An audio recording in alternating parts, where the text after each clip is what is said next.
Love Without Conditions. Paul Ferrini. First published 1994. Table of Contents. 1. Mastery of your thoughts. 2. Learning to listen. Transparency. 3. Freedom from attachment. 4. The tyranny of agreement. 5. Relinquishing judgment. Introduction to the Christ Mind series of books. The words in this book and the following 3 books in the Christ Mind series, Silence of the Heart, Miracle of Love and Return to the Garden, were written down during a 5-year period from 1993 to 1998. These messages are the fruit of my personal relationship with Jesus, which developed in the 1980s and intensified thereafter. Opening my heart and mind to my teacher and writing down his words was an experience of profound communion. It was essentially ecstatic in nature. During the last 15 years, these messages have been shared with men and women around the world. They have been translated into numerous languages and have been published in many countries. Readers have told me how touched they have been reading these words. They have told me that they feel that Jesus is speaking directly into their hearts. Through their experience of communion with Him, their faith has grown and their willingness to trust has deepened. This is perhaps the greatest blessing this work brings to its readers. This work also brings clarification and correction to the body of teachings that have been attributed to Jesus. That body of teaching includes not only what we read in the Gospels, but the concepts and positions adopted by the church hierarchy at the Council of Nicaea, when Christianity became the official state religion of the Roman Empire, and thereafter. Many of these later add-ons are challenged by Jesus in the messages you will read in this book. Those of you who are interested in the differences between the teachings that appear in this book and those of traditional Christianity are referred to my book Love is My Gospel, The Radical Teachings of Jesus, 2006, which further elucidates these differences. If you are encountering these teachings for the first time, please take your time. There is a lot here to understand and integrate. As you read these words, take them into the silence of your heart and let them abide there. Cultivate your own personal connection with Jesus and allow Him to guide you into a deeper relationship with yourself, with Him, and with God.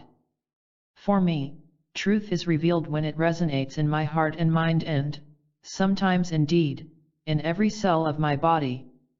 I invite you to put these teachings to the same test. While there is a universal truth that threads its way through all scripture and sacred writings, each of us must decide what speaks to us and what we will use as a compass to guide our journey through life. It is therefore with trust and humility that I share these messages with you. Some time ago, my teacher told me, "You are responsible for any teaching you accept as truth. No one else has that responsibility." In the end, experience is the best teacher. Experience shows us what works and what does not, what helps and what hurts. Words can inform and uplift us. At times they even reverberate in the silence of our hearts. But in the end we have to join the dance of life to understand its mysteries. May the seeds of this teaching be planted in your heart and blossom in your life. May you drink deeply from the well and quench your thirst for love and truth. May you heal, forgive, and come into the fullness of your power and purpose. Namaste, Paul Ferrini. Welcome. Mine is a teaching of love, not of fear. Jesus. The great majority of my teachings have come down to you intact. However, there are some errors and distortions that need to be corrected. Mine is a teaching of love, not of fear. The language of fear cannot be used in any testament that comes from me. Do not be surprised that some, even those as wise as my apostles, would have you believe in a vindictive God who punishes you for your sins. I assure you that they are mistaken. Our God is not an angry God, but a compassionate one who helps you to find forgiveness for your errors and those of others. By learning compassion and practicing forgiveness, you move through your fear, correct your errors and relinquish your judgments. Gradually, your shame is washed away in a baptism of acceptance and love. Please just do your part. Ask forgiveness from all whom you have harmed in thought, word or deed, extend forgiveness to others who ask it from you, and be willing also to forgive yourself. God will do the rest. There is nothing that you have done or that has been done to you that I have not done or suffered to be done to me. Moreover, I tell you that I am not only the one impaled on the cross of the world. You too are crucified for your mistakes. And you are also the one who wields the executioner's hammer. All of you have come here to learn to love without conditions. When you can love yourself unconditionally, it is not difficult to love others. When you can accept others with all of their faults, it is not difficult to accept your own. Those who misunderstand and misinterpret my words would have you place me above you. Please do not do this. Whoever places me on a pedestal also places me on the cross, for you cannot have one without the other. Therefore, do not address me or anyone else as less than or greater than you, for to do so is to create the one and only sin against the Son of Man. I teach and have always taught the spiritual law of equality. Adhere to this teaching and all that separates you from one another will fall away and you will rest in the heart of God where all beings are equally loved and blessed. I do not teach one thing to one person and something else to another. My teaching is the same for all of you. Think well, therefore, when anyone asks you to judge, blame, libel, cheat, harm, or reject any of your brothers and sisters in my name, I tell you this is a blasphemy and an inversion of truth. It can lead only to suffering. I have told you once and I will tell you again, all are welcome in my house, rich and poor, black and white, straight and gay, women and men, children and old people, tall and short, skinny and fat, healthy and sick, the able-bodied and the handicapped. I do not have one church for those who live in their minds and another for those who live in their hearts. I have one church for all and the door to that church is always open to anyone who wants to enter. Whoever closes the door or blocks the way to any brother or sister takes my name in vain and distorts my teaching. Do not heed the words of such a person but observe his actions to see if they are consistent with what he says. As I have told you before, you would be wise to examine the tree before you eat the fruit dangling from its branches. The door to my church and the door to my heart is always open to you, dear brother and sister. Indeed, I welcome you even as I hear your footsteps approaching. If I so honor and care for you, how could our God, who is far greater than I, do otherwise? No, my friends, God's love for you is more profound than any love you will ever know. Even my love for you pales by comparison. We are both children of a loving God. Of that you may be certain. All that God has given to me will be given to you when you are ready to receive it. By then it will not matter from whose hands you receive the gift, for all who serve him share his love for you and extend his blessing to you now and for all time. Do not despair, dear ones. Open your hearts and feel my love for you. Take my hand whenever you need it. Although at times it seems that you walk this path alone, know that I am at your side whenever you call to me. Godspeed on your journey. Soon you will be home. Until then, know I am holding this place for you. Original preface. The light of Christ is within us all. To think of Jesus as being outside of and independent of your mind is to miss the point. For it is in your mind that Jesus addresses you. He is your most intimate friend speaking to you, sometimes in words, often beyond words. Your communication and communion with him is essential to your practice of his teaching. Each of us has a tiny spark of light that illuminates the darkness of our unconscious. This is the divine spark of awareness which keeps our connection with God alive.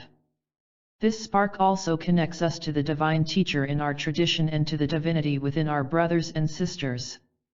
As Jesus points out in this book, were we to see only that spark of light within each one of us, all darkness in our perception and experience would dissolve, and the world as we know it would disappear. This is how love is established in our own heart and in the hearts of our brothers and sisters. Do not make the mistake of thinking that any reflection of the Christ mind seeks anything other than the establishment of the kingdom of love in our minds and hearts. That is its single goal. Saint Francis works for this.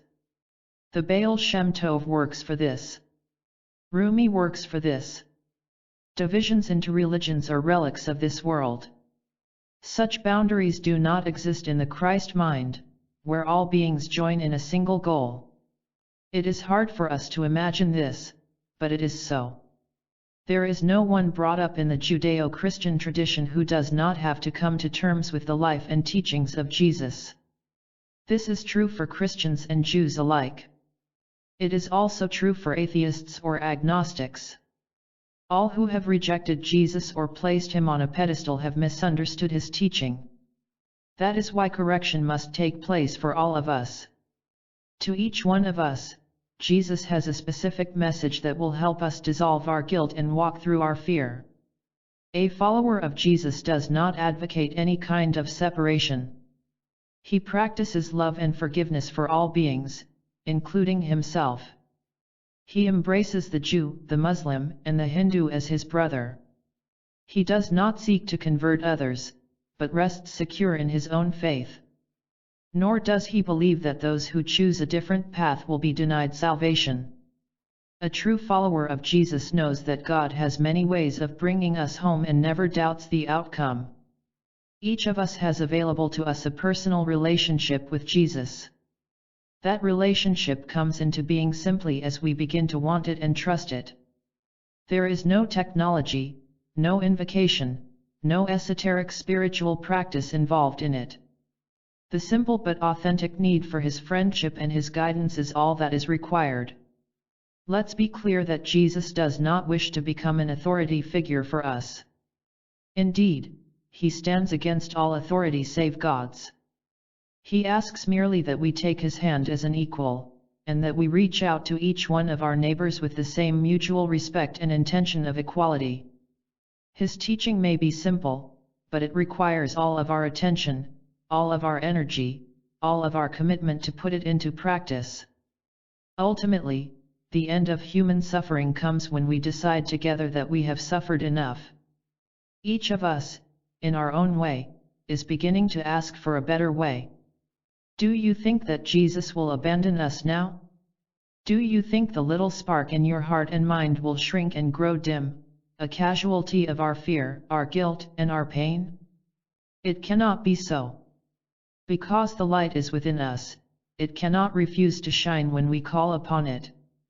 The light of Christ is within us all. Let us invoke it together, in the name of love. Paul Ferrini. Chapter 1, Mastery of Your Thoughts. A single true thought restores the kingdom. My teaching has been and will continue to be distorted because it threatens every thought which is false. And so threatened, false thoughts take hold of the teaching and seek to mold it to fit their ends. It does not take long before the words attributed to me are the opposite of the ones that I have said. This is why I ask you to be vigilant. Do not resist this distortion, attack it or seek to discredit it, for that will just make it stronger. But be clear in your own mind and reject the false for the sake of truth. A single false idea can bring the mind that thinks it to despair. But a single true thought restores the kingdom. Therefore, choose your thoughts wisely. And if you are uncertain what to think, bring your dilemma to me. Mastery of your thoughts is essential for your enlightenment. For it is in your thoughts that you choose to walk with me or to walk away from me. If you would be like me, you must learn to think like me. And if you would learn to think like me, you must place every thought you think in my hands. I will tell you if it is helpful or not. Unhelpful thoughts must be eliminated. That is the essence of mind training. Only thoughts that bless and recall us to truth shall be retained. The core issue. You are using everyone as a mirror to show you what you believe about yourself. Like all your brothers and sisters, you suffer from a basic sense of inadequacy and unworthiness. You feel that you have made terrible mistakes which will sooner or later catch up with you. You expect to be punished for your sins and are waiting for the shoe to drop. These unresolved issues of self-worth are the conditions of your embodiment. In other words, you are here to work them out. You selected your parents to exacerbate your shame so that you could become conscious of it. Thus, blaming them for your problems will not help you remove the conditions you have placed on love. Seeking someone special to provide the love your parents weren't able to provide will not help either. It just raises the temperature in the pressure cooker. Don't be surprised if the mate you choose is the perfect embodiment of the parent with whom you most need to heal. Your life is set up so that you will come face to face with your wounds. Parents, spouses, and children are here to help you see your need for healing, and you are performing the same function in their lives. Looking for unconditional love in a world of conditions must inevitably fail. Since all your brothers and sisters are acting out of shame-based patterns, they cannot offer you the love you know that you deserve, nor can you offer it to them. The best that you can do is raise each other's awareness of the love that is necessary and begin taking responsibility for giving it to yourself. If you do not take responsibility for bringing love to your own wounds, you will not move out of the vicious cycle of blame and shame. Your feelings of rage, hurt and betrayal, all of which seem justified, just fuel the fire of interpersonal conflict and continue to reinforce your unconscious belief that you are unlovable. You must learn to see the extent of your own self-hatred. Until you look in the mirror and see your own beliefs reflected there, you will be using every brother or sister in your experience as a mirror to show you what you believe about yourself. While this practice may eventually produce awareness of the pattern, it is not the shortest or the easiest way home, since there is always the tendency to think that what you see is somebody else's lesson. If you want to step outside the vicious psychology of the world, you must stop the game of projection. It is ironic, indeed, but at the very instant at which you are proclaiming your innocence at your brother's expense, you are also reinforcing your unconscious shame and inferiority. There is no way out of the circle of blame but to stop blaming. Yet, be prepared. If you would step off the wheel of suffering, you may find that you aren't very popular. Those who don't join in the world's game of projection are the very first to be attacked.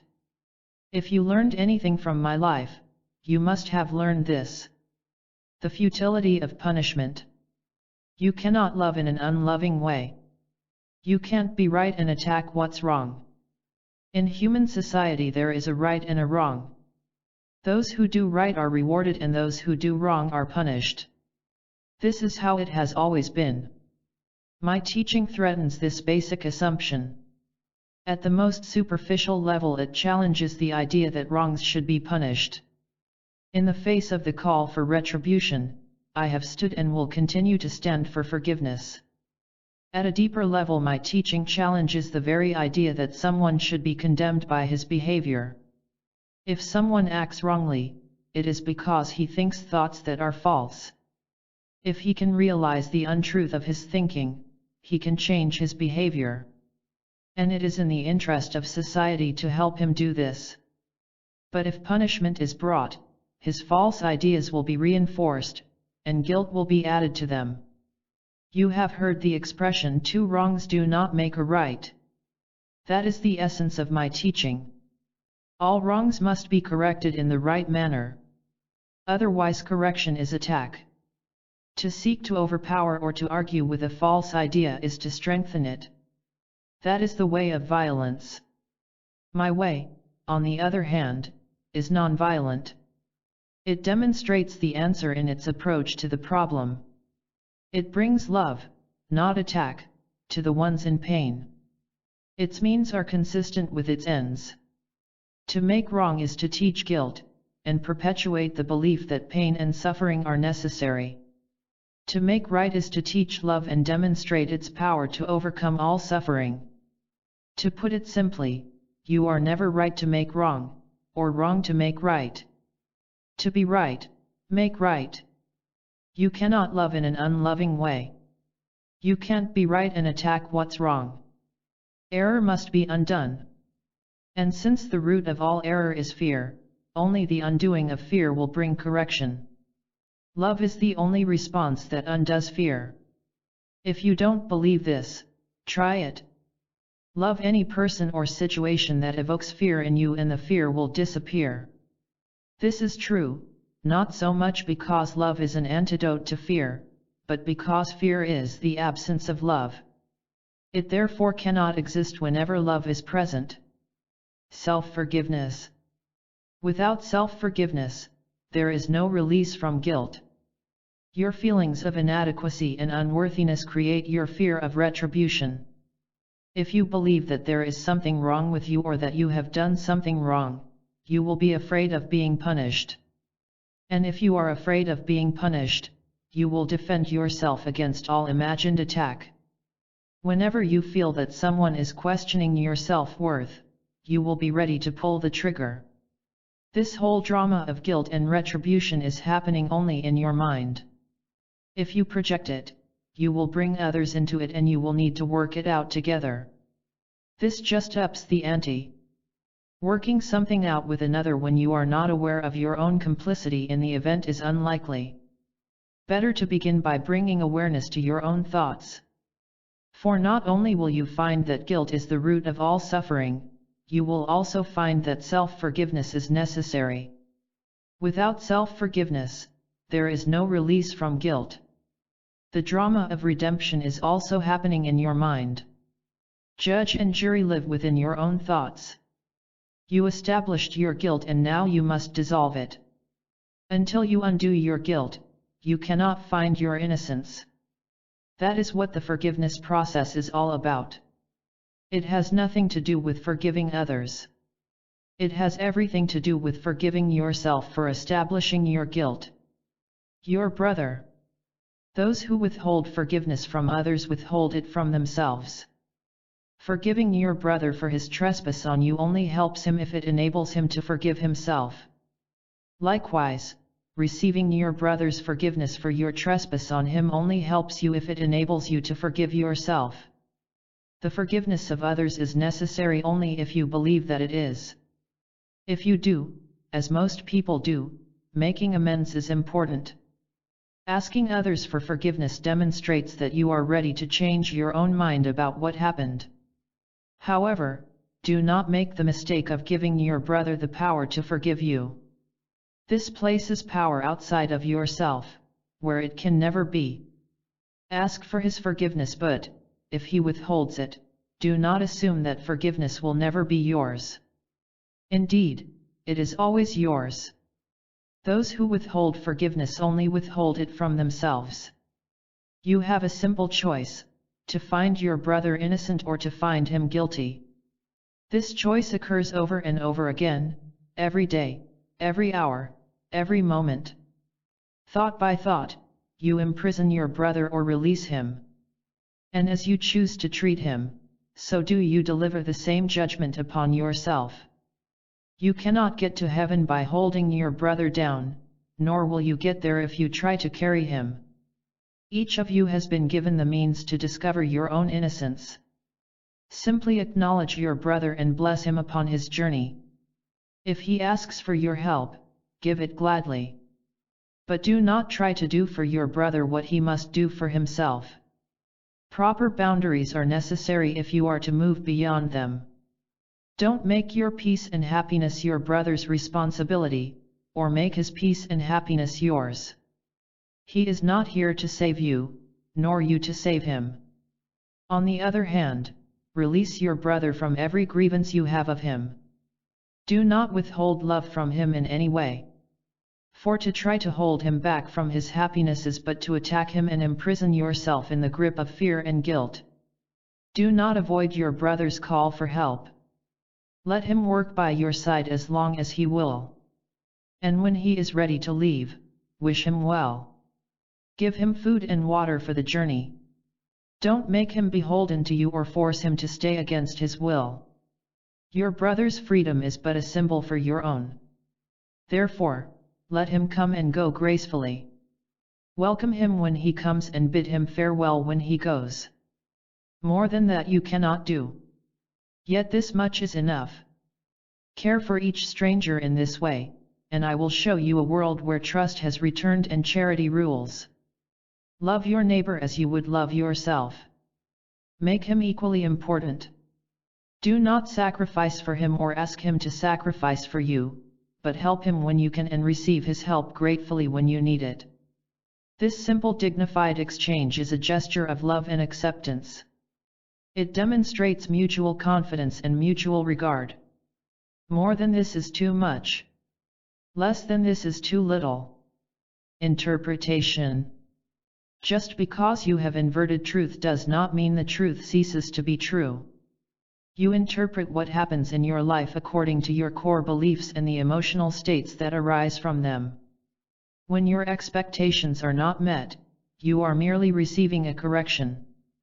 You are being told that you do not see the whole truth of a situation.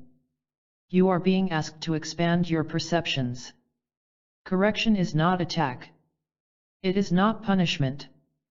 The perception that you are being attacked or punished when things do not go your way is entirely guilt-driven. Without that guilt, the correction would be received with gratitude, and perception would be expanded to include the new information. All experience happens for one purpose only, to expand your awareness. Any other meaning you see in your life experience is a meaning that you made up. You may not decide at a conscious level what will happen to you, but you most definitely interpret what happens according to your beliefs.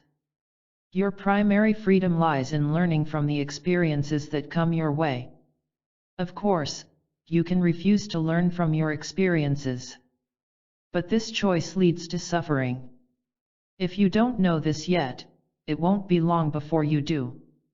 On the other hand, you can end suffering by accepting your experience and learning from it. When you embrace your life as it is, correction is received and your thoughts are brought into alignment with the divine mind. Life is either resistance or surrender. These are the only choices. Resistance leads to suffering. Surrender leads to bliss. Resistance is the decision to act alone. Surrender is the decision to act with God. You cannot experience joy in life by opposing the ideas or actions of other people. You can experience joy only by remaining faithful to the truth within your own heart. And this truth never rejects others, but invites them in. Truth is a door that remains open. You cannot close this door. You can choose not to enter. You can walk in the opposite direction. But you can never say, I tried to enter, but the door was closed. The door is never closed to you or anyone else. If you feel that the door has been shut in your face, you have interpreted your experience in a fearful way. And your belief may become a self-fulfilling prophecy. You are all masters at taking truth and inverting it. You have the creative ability to make anything mean what you want it to mean. You can take yes and make it no, wrong and make it right. That is how strong your beliefs are. But just because you have inverted truth does not mean the truth ceases to be true. It means only that you have succeeded in hiding the truth from yourself. So how you interpret your experience is rather important. When your expectations are frustrated, will you accept the correction or will you insist that you are being unfairly treated? Are you the victim of what happens or the one who learns from it? Do you experience what happens as a blessing or as a punishment? These are the questions you must ask. Every experience is an opportunity to embrace truth and reject illusion. One experience is not better or worse than another in this respect. All experiences are equally potent. They exist only as a birthing ground for your divinity.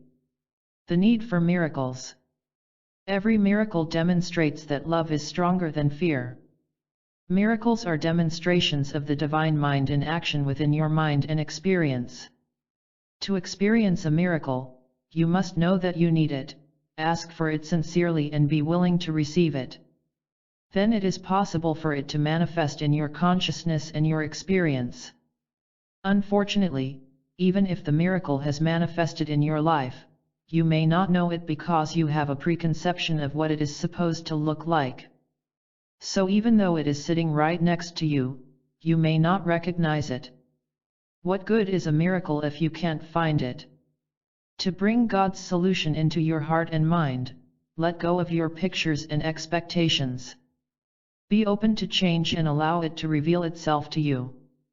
Some of you may ask, why doesn't God give me the miracle I ask for?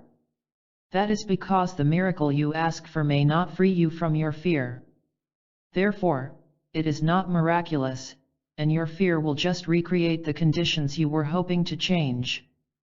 Without a shift within consciousness, there cannot be a shift in your outer circumstances. So be humble and receptive. Do not try to tell God how to meet your needs. Let go of your solution and open to His form and content. Each moment is new and each situation asks something different from you. If you are trying to find the perfect form, the perfect job, the perfect relationship, you will be continually frustrated. The world does not offer perfection in this respect. It simply offers you an opportunity to grow and to change, which is not hard if you are not attached to the form of your expression. If you are not attached to form, your focus remains in the present, where each moment is new and each situation asks something different from you. Your attention stays with what is happening. You are able to accept and respond to what is. If you are looking for perfection or predictability, you must realize that the world cannot offer you this. Everything in the world is in the process of change. Nothing is steady or predictable. Nothing can give you anything other than temporary security. Thoughts come and go. Relationships begin and end. Bodies are born and pass away.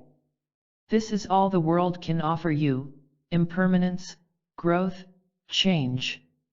Permanence cannot be found at the level of form. Love is without conditions. When you establish conditions on love, you experience the conditions, not the love. What is all-inclusive, all-accepting, all-loving cannot be limited to form. Love does not choose its beloved or the moment of its expression. Love extends to all at all times. Love is without conditions, that is to say it is without form. Does this mean that you cannot experience love in the world? Of course not. However, your experience of love will be diminished in direct proportion to your need to interpret or control it. Interpretation places conditions upon that which must be without conditions. When you establish conditions on love, you experience the conditions, not the love. You encounter the form, not the content. To understand anything in the world, you must learn to look beyond the form to the creative intention behind it. When the intentions change, the form that carries those intentions changes too.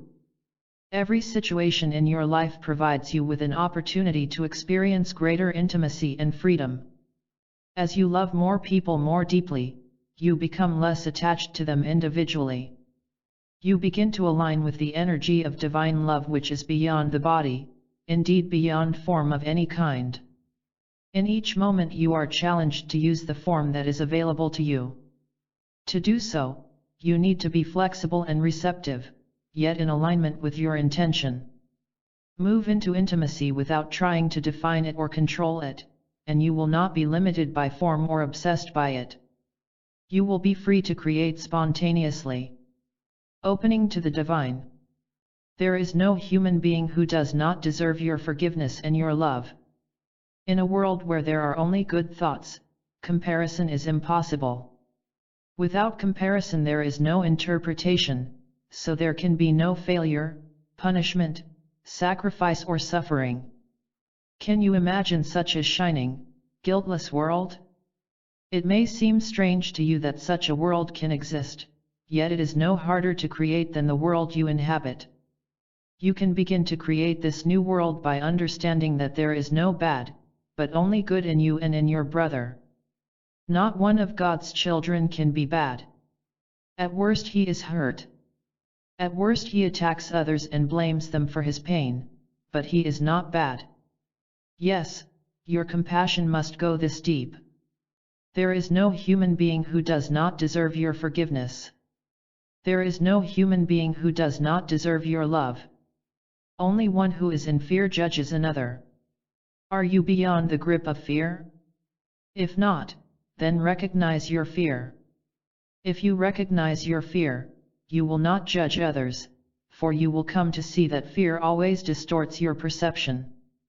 Recognize your fear and be truthful with yourself and with others. Confess, I am in fear now, so I cannot see rightly. Give up the judgments you would make, for they are but a meaningless attack against one whose goodness you cannot see. Surrender those judgments to me. Tell the truth, Jesus, I cannot see this brother rightly, for I judge him. Help me to drop my judgments and understand what fears his behavior brings up for me. Every judgment you make on your brother states very specifically what you hate or cannot accept about yourself. You never hate another unless he reminds you of yourself. That is why every attempt to justify anger, fear, and judgment fails miserably. It is merely an attempt to indict another for your own mistake. It lacks honesty. It lacks responsibility. You have the means to end fear and judgment totally, yet you would still justify them. Why? Because you cannot admit your mistake. You would prefer to suffer rather than to admit that you had made a mistake. You would rather pretend to be perfect than recognize that you are a learner here. What incomprehensible pride! How can I take the hand of one who, in spite of his pain, insists that he is perfect? I cannot help you if you do not let me. To be mistaken is not so terrible a thing. It will not deprive you of love and acceptance. You think that it will, but that is a fiction. What deprives you of love is your insistence on being right when you are not. That prevents correction from being made. Please try to understand this. Being wrong does not mean being bad, and being right does not mean being good. Every one of you will be both right and wrong hundreds of times in a single day. I tell you that you cannot count the number of times you are right or wrong in the course of your journey here. This world is a school and you have come here to learn. Learning means making mistakes and correcting them. Learning does not mean being right all the time. If you were right all the time, why would you need to come to school? Be humble, my friend. You are here as a learner and must accept that this is so if you are to master your lessons. Lest you recognize that you have made a mistake, I cannot help you correct it. But admit your mistake and correction will be there, along with forgiveness. That is the path I have set out for you. Do not try to be perfect, my friend. That is an inappropriate goal. Only those who choose to suffer long and hard desire to be perfect. Desire instead to recognize every mistake you make that you might learn from it. Perfection comes spontaneously and without effort only when you tell the truth, when you let go of your desire to impress others, when you surrender your false pride. Those who ask for correction will receive it.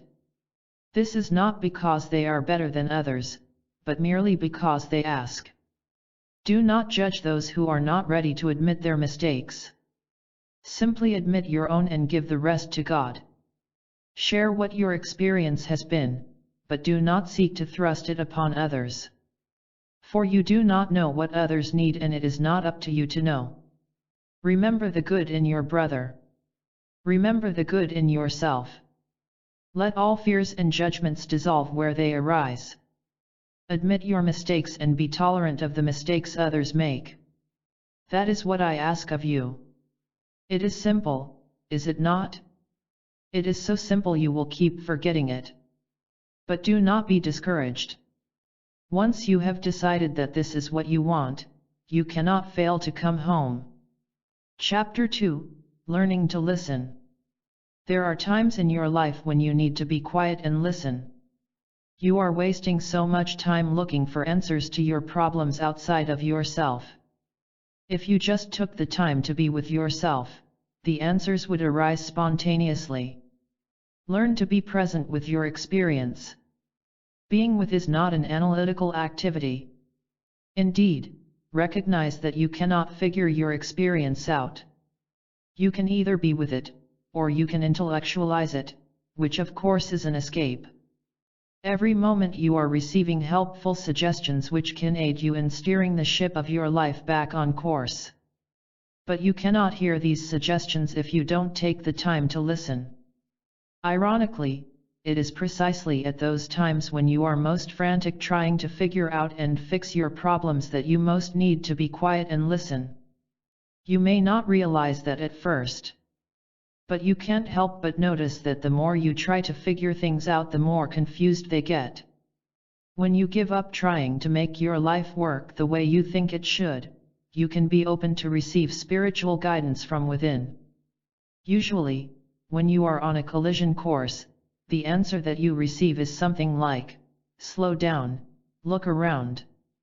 That might not seem like such profound guidance, but it is the beginning of correction. As long as things are flowing smoothly in your life, you need not seek correction. But when the waters get turbulent, you would do well to pause and consider your course. Timely introspection can make a profound difference in your life. There are times when external reality simply closes down around you and the only appropriate place to go is within. I am not asking you to meditate for 2 hours every day. Nor am I saying that regular meditation isn't helpful. I'm just saying that there are times in your life when you need to be quiet and listen. If you learn to honor those times, you will save yourself a lot of grief. The more you learn to listen within, the more you will begin to be with your experience as it happens. You will develop a partnership with your life, a willingness to participate, to feel and experience what comes along. The truth is that life is neither blessing you nor punishing you. It is working with you to help you awaken to the truth. Life is your teacher. It is giving you constant feedback and correction. Love without conditions. One who loves without conditions places no limits on his freedom or on anyone else's. You have learned conditional love from people whose love for you was compromised by their own guilt and fear. These have been your role models. You need not be ashamed of this. You need only be aware of it as a fact. From the time you were an infant, you were conditioned to value yourself only when people responded positively to you. You learned that your self-worth was established externally. That fundamental error has perpetuated itself throughout your life. Your parents' experience was no different from yours. Your children's experience may be similar. All of you need to heal from the same wounds. All trespasses/violations must be made conscious and the emotions attached to them must be released. This is the way that all wounded beings move from the experience of conditional love to the experience of love without conditions. In the process of healing, you learn to give yourself the unconditional love you never received from your biological parents. In this process you are reparented, not by other authority figures, but by the source of love inside yourself. Learning to give love to the wounded person within begins to reverse your belief that your self-worth must be based on how others respond to you. Slowly you retrain yourself to value yourself as you are, here and now, without conditions. No one else can do this for you. People can assist and encourage, but no one can teach you how to love yourself. That is the work of each individual soul. Each soul comes into physical experience intent to grapple with these issues of self-worth. However, very early on in the soul's sojourn here conditions are placed on its natural ability to love and include others in its experience. Reversing these conditions is essential. If the soul leaves the physical world believing that it is the victim of its experience here, it will be drawn back again to unlearn that belief. However, if the soul awakens to the truth that its worth is not dependent on anything or anyone outside its mind or experience, it will establish itself in the source of love and awaken from the dream of abuse. Awakening from abuse means rejecting the illusion that you are not lovable as you are. You demonstrate love by giving it to yourself unconditionally. As you do, you attract others into your life who are able to love you without conditions. Your attempt to find love outside yourself always fails, because you cannot receive from another something you haven't given to yourself. When you withhold love from yourself, you attract others into your life who are doing the same thing. The experience of unconditional love begins in your heart, not in someone else's. Don't make your ability to love yourself conditional on someone else's ability to love you. Don't place your faith in the conditions that surround love or in the form in which it presents itself. For these are impermanent and subject to the vicissitudes of everyday life.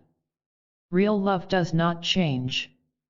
It exists independently of the form through which it expresses. The source of this eternal, omnipresent, formless love is within you. This is where your faith must be placed, for this love is as certain as anything you will ever know. Once it is firmly established in your heart, you will never need to look for happiness outside of yourself. People will come and go in your life. Some people will treat you well. Others will treat you unkindly. You will accept the love that it's there and see lack of love for what it is, a cry for help from one who is hurting. You will encourage others to find the source of love within as you did, knowing fully that you cannot fix their little problems. The tragedy of their lives can be addressed only by their willingness to look within their own hearts and minds. One who loves without conditions places no limits on his freedom nor on anyone else's. He does not try to keep love, for to try to keep it is to lose it. Love is a gift that must constantly be given as it is asked for in each situation. And the giver always knows when and to whom the gift is to be given. There is nothing complicated about the act of love. It becomes complicated only when one starts to withhold love, and then it ceases to be love that one offers. One who loves unconditionally does not love in degrees or with strings attached. He does not search for someone special to love. He loves everyone who stands before him. One person is no more worthy or unworthy of his love than another. This is the kind of love that I offer you and that I ask you to extend to others. Love takes no hostages. It makes no bargains. It is not compromised by fear. Indeed, where love is present, fear with all its myriad conditions cannot be. Death and rebirth. What dies is everything that you thought you were. The experience of real love ends your experience of the conditional world. When you experience it, you no longer feel separate from others. You open to a larger reality that includes the well-being of others. Judgment falls away and acceptance rules. When I told you lest you die and be born again you shall not enter the kingdom of heaven, I wasn't talking about reincarnation. I was talking about the death of the ego, the dissolution of all beliefs that separate you from others. What dies is not you. What dies is every judgment you ever made about yourself or anyone else. And what is born again is the Christ that has eternal life, in you and in me. You are afraid of the death-rebirth process. Yet what dies on the cross is not you. You are not the body. You are not your ego. You cannot avoid the death of the body or the death of the ego. But these are not necessarily the same. Do not make the mistake of believing that your ego dies when your body does, or that your body dies when your ego does. Your ego dies when you no longer have use for it. Until then, it will not be taken from you. You can hold on to your ego almost forever, but you will not do this. For this is hell, and you will not want to live in hell forever. There will come a time when the pain will be overwhelming. There will come a time when you will call out to me, please help me. I am ready to let go. That time comes for every being, I assure you. Until then, all you can do is walk through your fears. Acknowledge every fear you have and turn each one over to me. That will quicken your awakening. That will take you directly to your core issues, to the fear beyond all your fears. Be assured, when you come to that place, I will stand beside you. Gentle brother and sister, I ask only for your trust. Give it to me and we shall walk together out of this place of shadows. I cannot save you from your fear, but I can take your hand as you learn to face your fear and move through it. Rest easy. The outcome of your journey is guaranteed. Where I am now, you shall also be. And then you will know with absolute certainty that love is who you are. It is inseparable from you. It is your only true identity. Opening the door. I am the door to love without conditions. When you walk through, you too will be the door.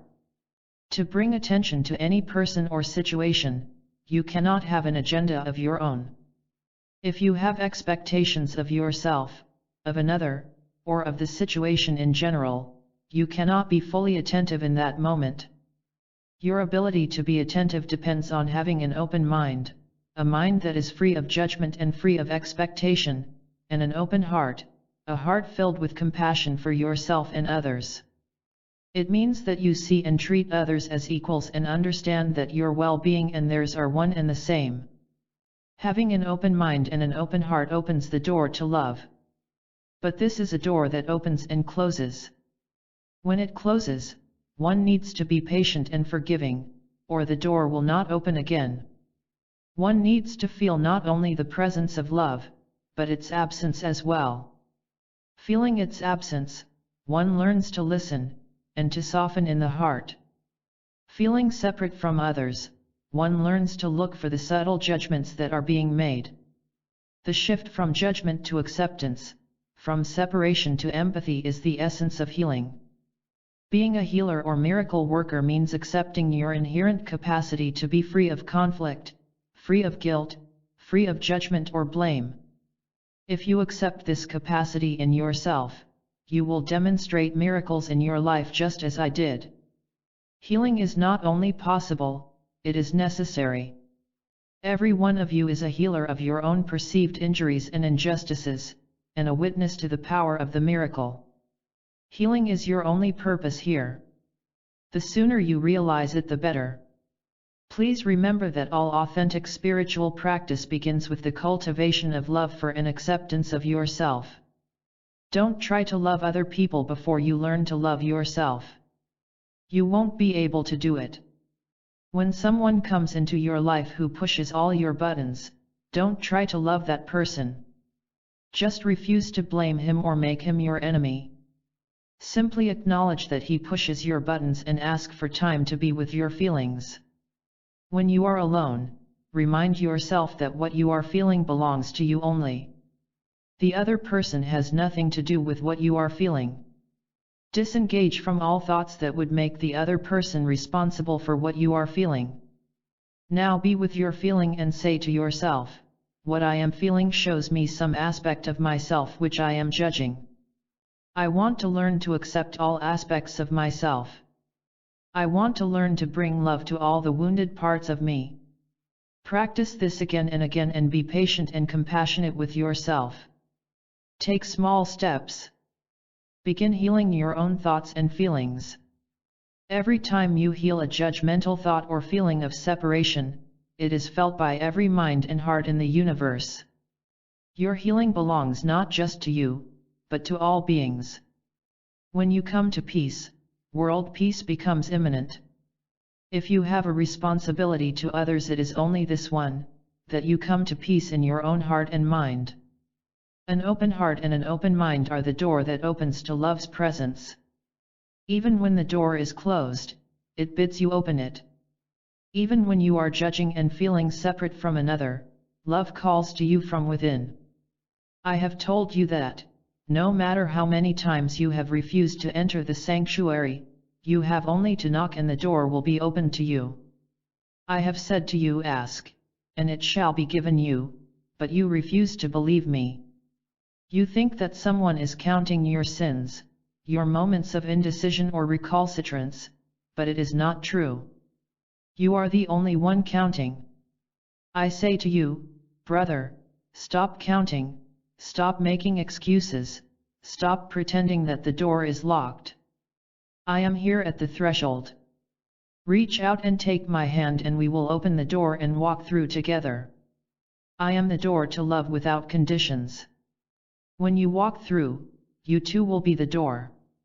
Relinquishing effort. Most of what you try to do for yourself will not succeed because you do not know who you really are. What happens in your life is neutral, neither positive or negative. You decide whether it is positive or negative, spiritual or mundane. Everything in your experience can be endowed with spiritual qualities by bringing your love, acceptance, or forgiveness to it. Even a terminal illness or a murder can be transformed by the power of your love. When you give the situation your own meaning, you will always view it as a punishment of you or someone else. That is what your fear does to any event that happens in your life. Don't be surprised when this happens. Indeed, expect it. Don't try to live without fear. To try to live without fear is the most fearful proposition you can imagine. Just acknowledge the fear and move through to the other end of it. There is nothing you can do that will procure your salvation. In fact, everything that you do will simply keep you from finding what is already there. Salvation is already there. You are already saved. You do not have to buy your salvation from me, from your brother, or from some church or synagogue. You practice forgiveness not to buy your salvation, but because the practice of forgiveness allows you to experience salvation right here, right now. You learn to accept what comes as a gift, not because it brings you brownie points with God, but because acceptance reminds you that there is nothing wrong now, nor was there ever anything wrong. Your entire spirituality is lived in this moment only. It has nothing to do with anything you have ever thought or felt in the past. It is happening right now, with the circumstance that lies before you. You experience darkness and scarcity only when you find fault with the situation you are presented with in the moment. When you see the situation and feel gratitude for it, you experience only bliss. Do not try to move out of darkness. Do not try to move into bliss. The movement takes place of itself. Just be willing to move and let that willingness move you. Most of what you try to do for yourself will not succeed because you do not know who you really are. Your self-image is limited. You do not know or feel the extent of God's love for you. You think that somewhere along the line something in you got broken, or perhaps you are just missing some parts. But that isn't true. You have no missing or broken parts.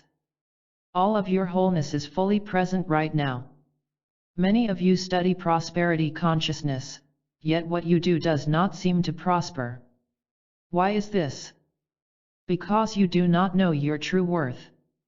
If you knew your true worth, you would not feel that something was missing from your life. You would feel grateful for everything you have. The truth is that every thought prospers. Each thought that you think adds its energy, positive or negative, to the situation at hand. Because you have a mixture of positive and negative thoughts, your external situation reflects both. However, you won't be able to make negative thoughts go away by focusing on positive ones.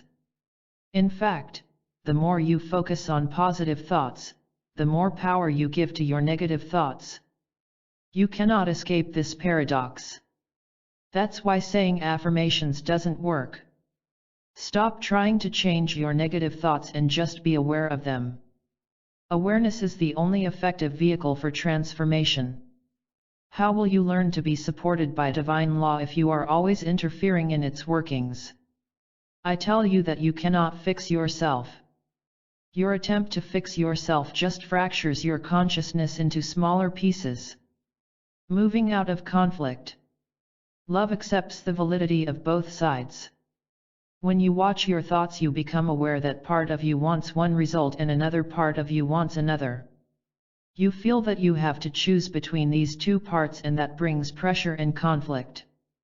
When your mind is in conflict, you do not move out of conflict by choosing between two opposing positions. That just sets up a more intense conflict. You move out of conflict by accepting both positions. This is a loving act. Love always transcends any kind of dualism. Love never chooses sides.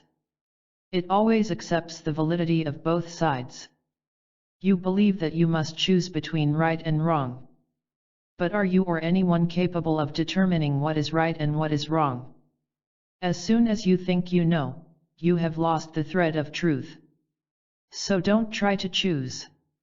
Don't embrace one side and reject the other. Embrace both, or embrace neither. Be neutral and you will meet life on its own terms. Lest you find this place of neutrality, you will continue to impose your own meaning on what happens in your life, and there will always be some aspect of scarcity or punishment in it, because you do not know your own worth. Even if there were something about you that needed fixing, and I am not suggesting that this is the case, you would not know how to do the fixing. If you are broken, how can you fix yourself? If you are divided or in conflict, how can you create wholeness? Only that which is not broken can experience its wholeness. Understand that here, in this moment, there is nothing wrong with you or with your life. Everything is as it should be. Right now, in this moment, you are completely loved. Are you in pain or conflict? Okay. But that does not mean that you are not completely loved. The idea that being in pain cuts you off from love is an idea you have imposed on the situation.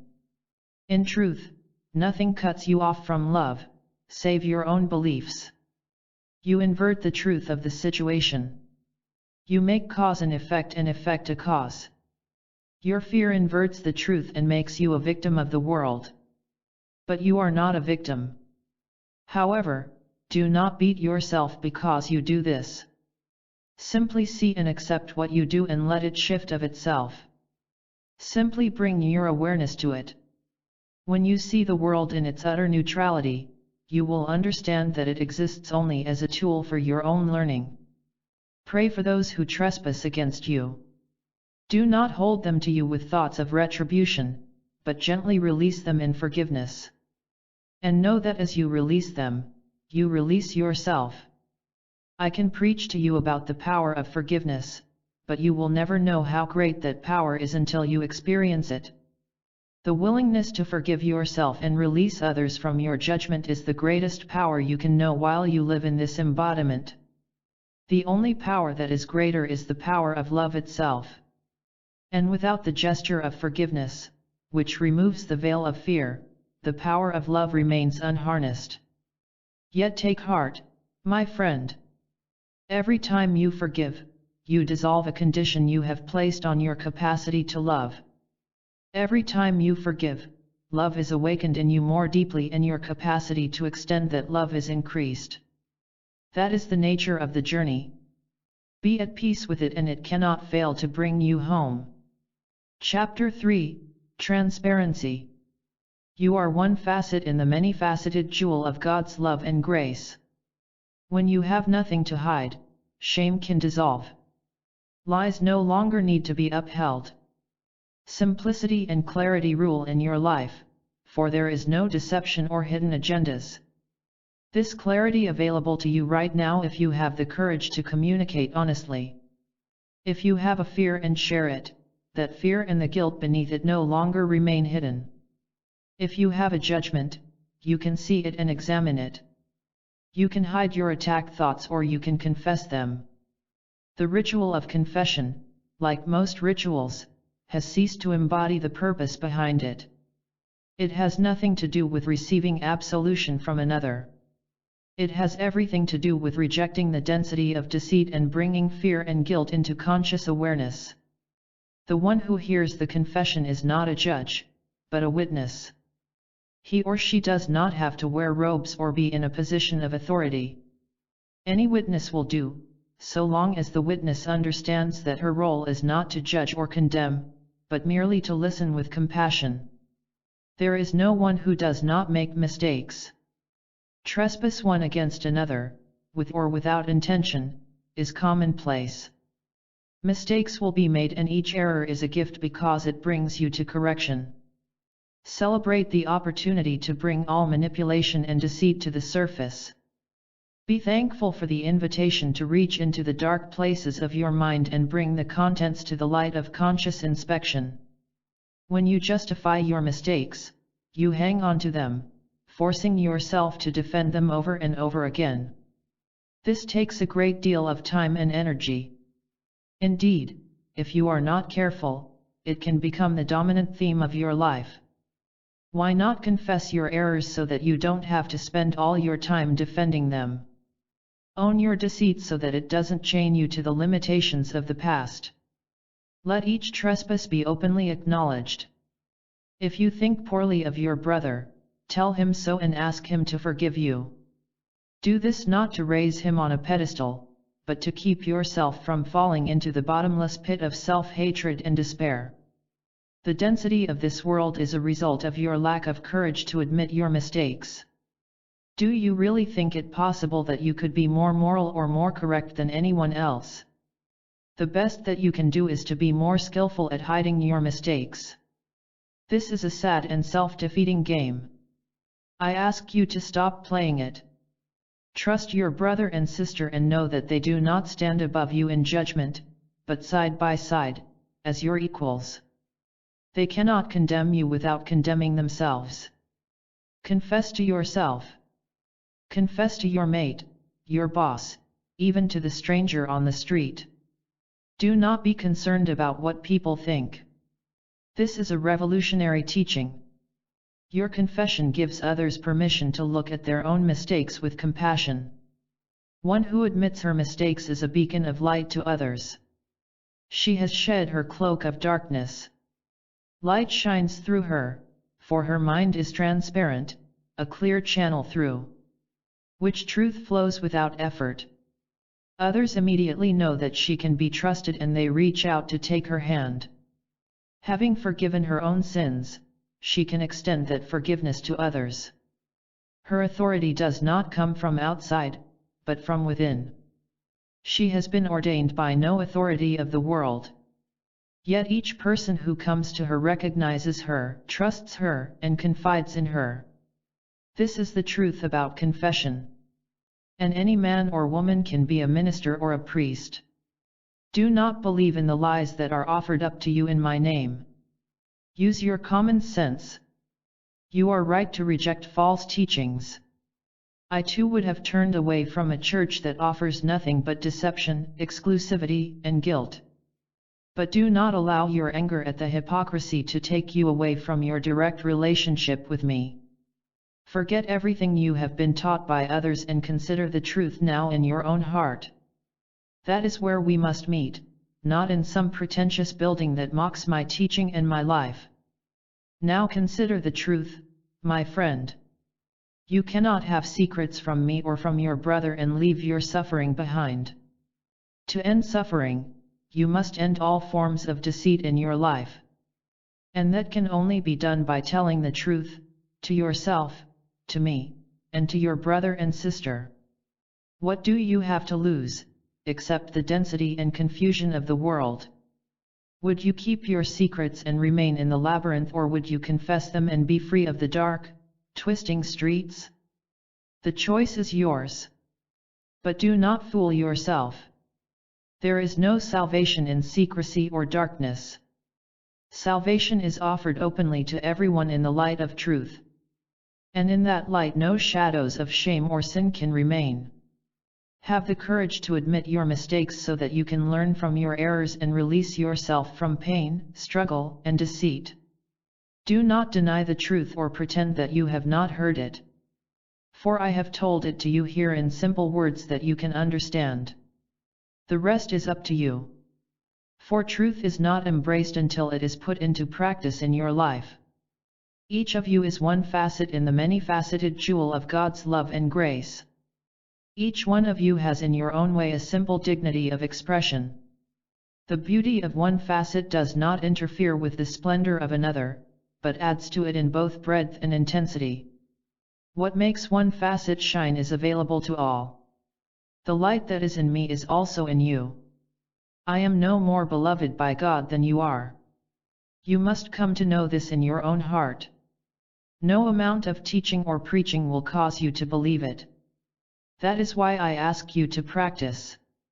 Remove the impurities of judgment that block the clarity of your perception. Remove the obstacles of competition, envy, and greed which block the flow of love through your heart. Confess your fears, your feelings of inadequacy, your trespasses and your grievances. Bring the darkness of your secret thoughts and feelings into the light of conscious attention. There is no mistake that cannot be corrected. There is no trespass that cannot be forgiven. That is my teaching. It is not just through my words that you can understand it. Everything I taught I also demonstrated in my life. How then can I ask less of you, my friend? The awakening heart. You are the dreamer of the darkness and the one who brings the light. Unconditional love comes naturally to you. It is your nature to feel compassion for yourself and others. It is natural for you to want to reach out and comfort a friend. It is natural for you to receive the love of those who care about you. None of this takes any effort or learning. Why then is your experience of unconditional love so rare? The answer may surprise you. In the beginning you were one with God and shared in the omnipotent power of His love. Nothing was impossible for you. But then you began to wonder what would happen if you created apart from God. Since you had never done this before, you weren't too sure of yourself.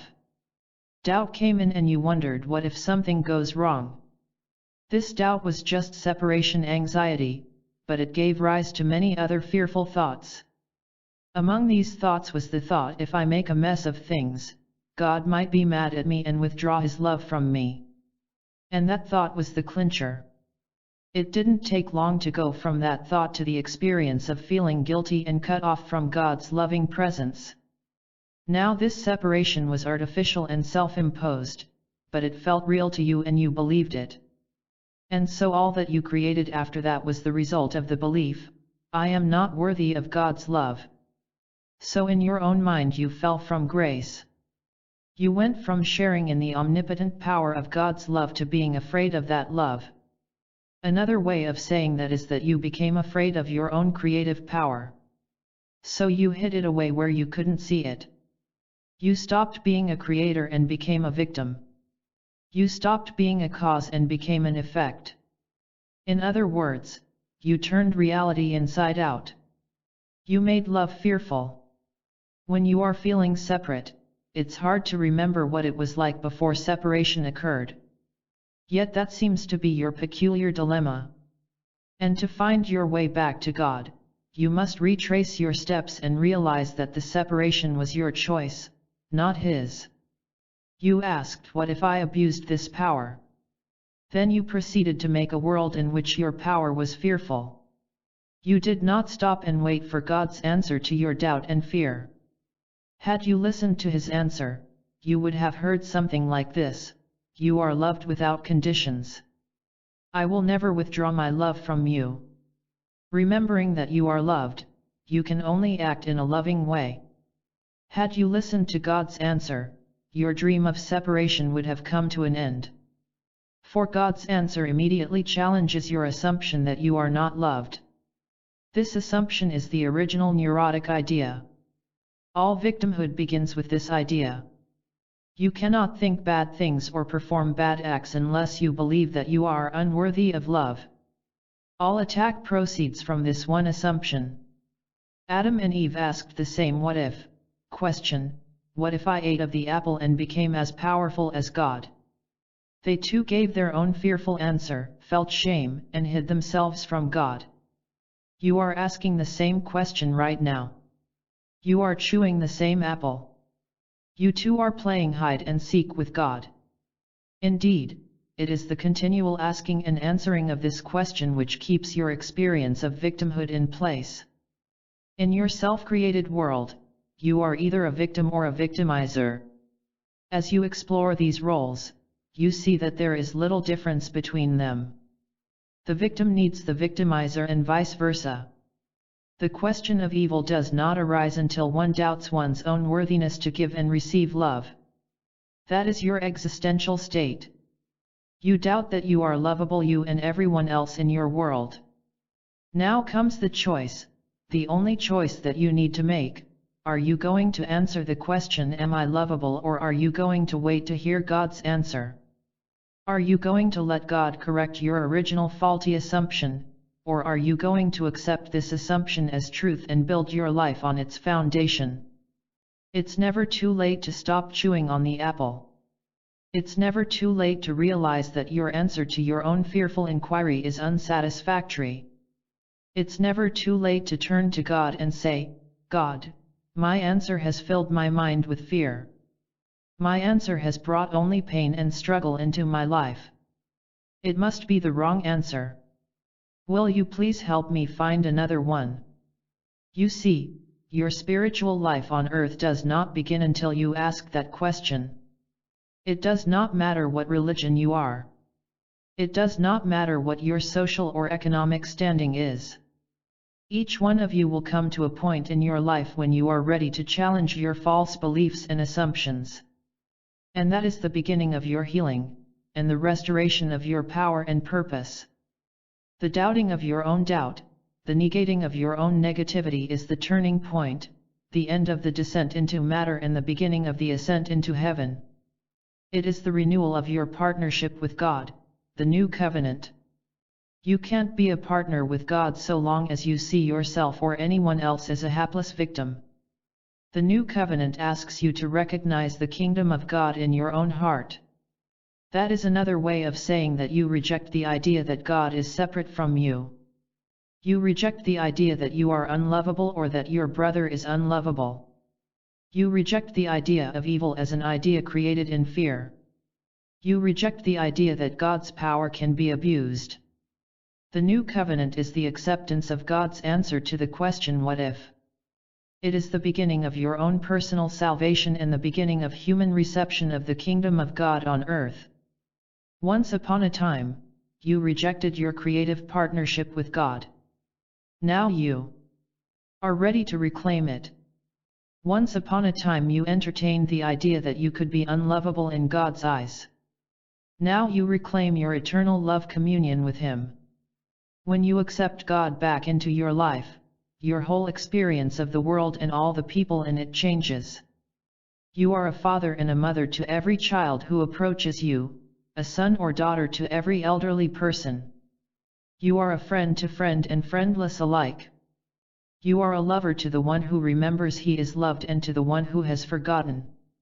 There is no place where your loving presence and testimony to God's love is not needed. All are crying out for your gentle words. All would drink from the cup that quenched your thirst. The dream of unhappiness comes to an end when it is questioned and rejected. If you are questioning your unhappiness, you are awakening to the unconditional love that lies in your heart. If you are not questioning your unhappiness, you are deepening your experience of it so that you can hit bottom. For, until you hit bottom, you are content with your own answers. No one can force another to awaken. Each person experiences the futility of giving and receiving conditional love when he or she is ready.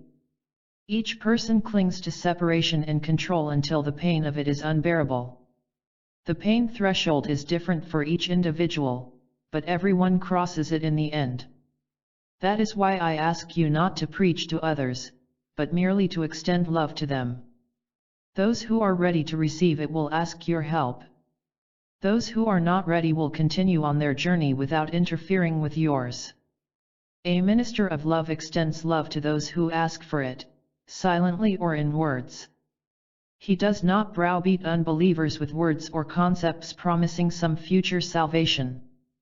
Salvation is available now for those who would be saved.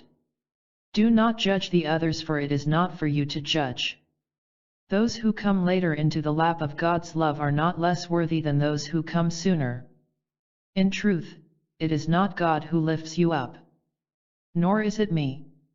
You lift yourself up as you remember how lovable you are and accept your role in God's plan. Accepting your omnipotence is impossible without your reconciliation with God.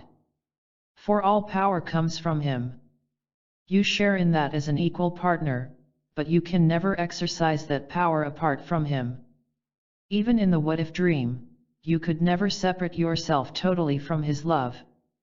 In that dream, you crossed the threshold of pain and chose to return. So it is with everyone. The power of God's love cannot be abused.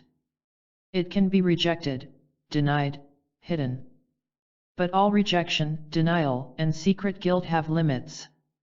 Truth can be distorted, but it can never be completely eradicated or denied. A tiny light always remains in the deepest darkness, and that light will always be found when the desire to find it arises. You, my friend, are the hero of your own dream. You are the dreamer of the darkness and the one who brings the light. You are tempter and savior rolled in one. This you will come to know if you do not know it already. In this self-created drama, your only argument is with God. It seems to be with your brother, but it is not. The tree of good and evil grows in your own mind, and it is in your own mind that you explore the questions of inequality and abuse. There will come a time when your answer and God's answer will be one and the same. And then the tree of good and evil will transform into the tree of life, indivisible and whole. Love will no longer have an opposite, but will extend freely in all directions. When someone approaches you who would place a condition on your love or his, you will say to him, "Brother, I have dreamed that dream and I know its outcome. It leads only to suffering and death. It does not do justice to either of us. Let us question the assumptions that give birth to it. I am confident that together we can find a better way." If you ever wonder what your purpose is here on earth, please remember that your purpose is merely to answer the call for love wherever you hear it. This is not difficult to do if you are willing. It requires no special abilities or talents. The hows and whys of love take care of themselves, as you walk through the door that opens before you. I never said that you should walk through brick walls or even that you should walk on water. I merely pointed to the open door and asked you if you were ready to enter. And that is all that you need to ask your brother. One who loves without conditions is never attached to the outcome. People come and go and you will never know the whys and wherefores.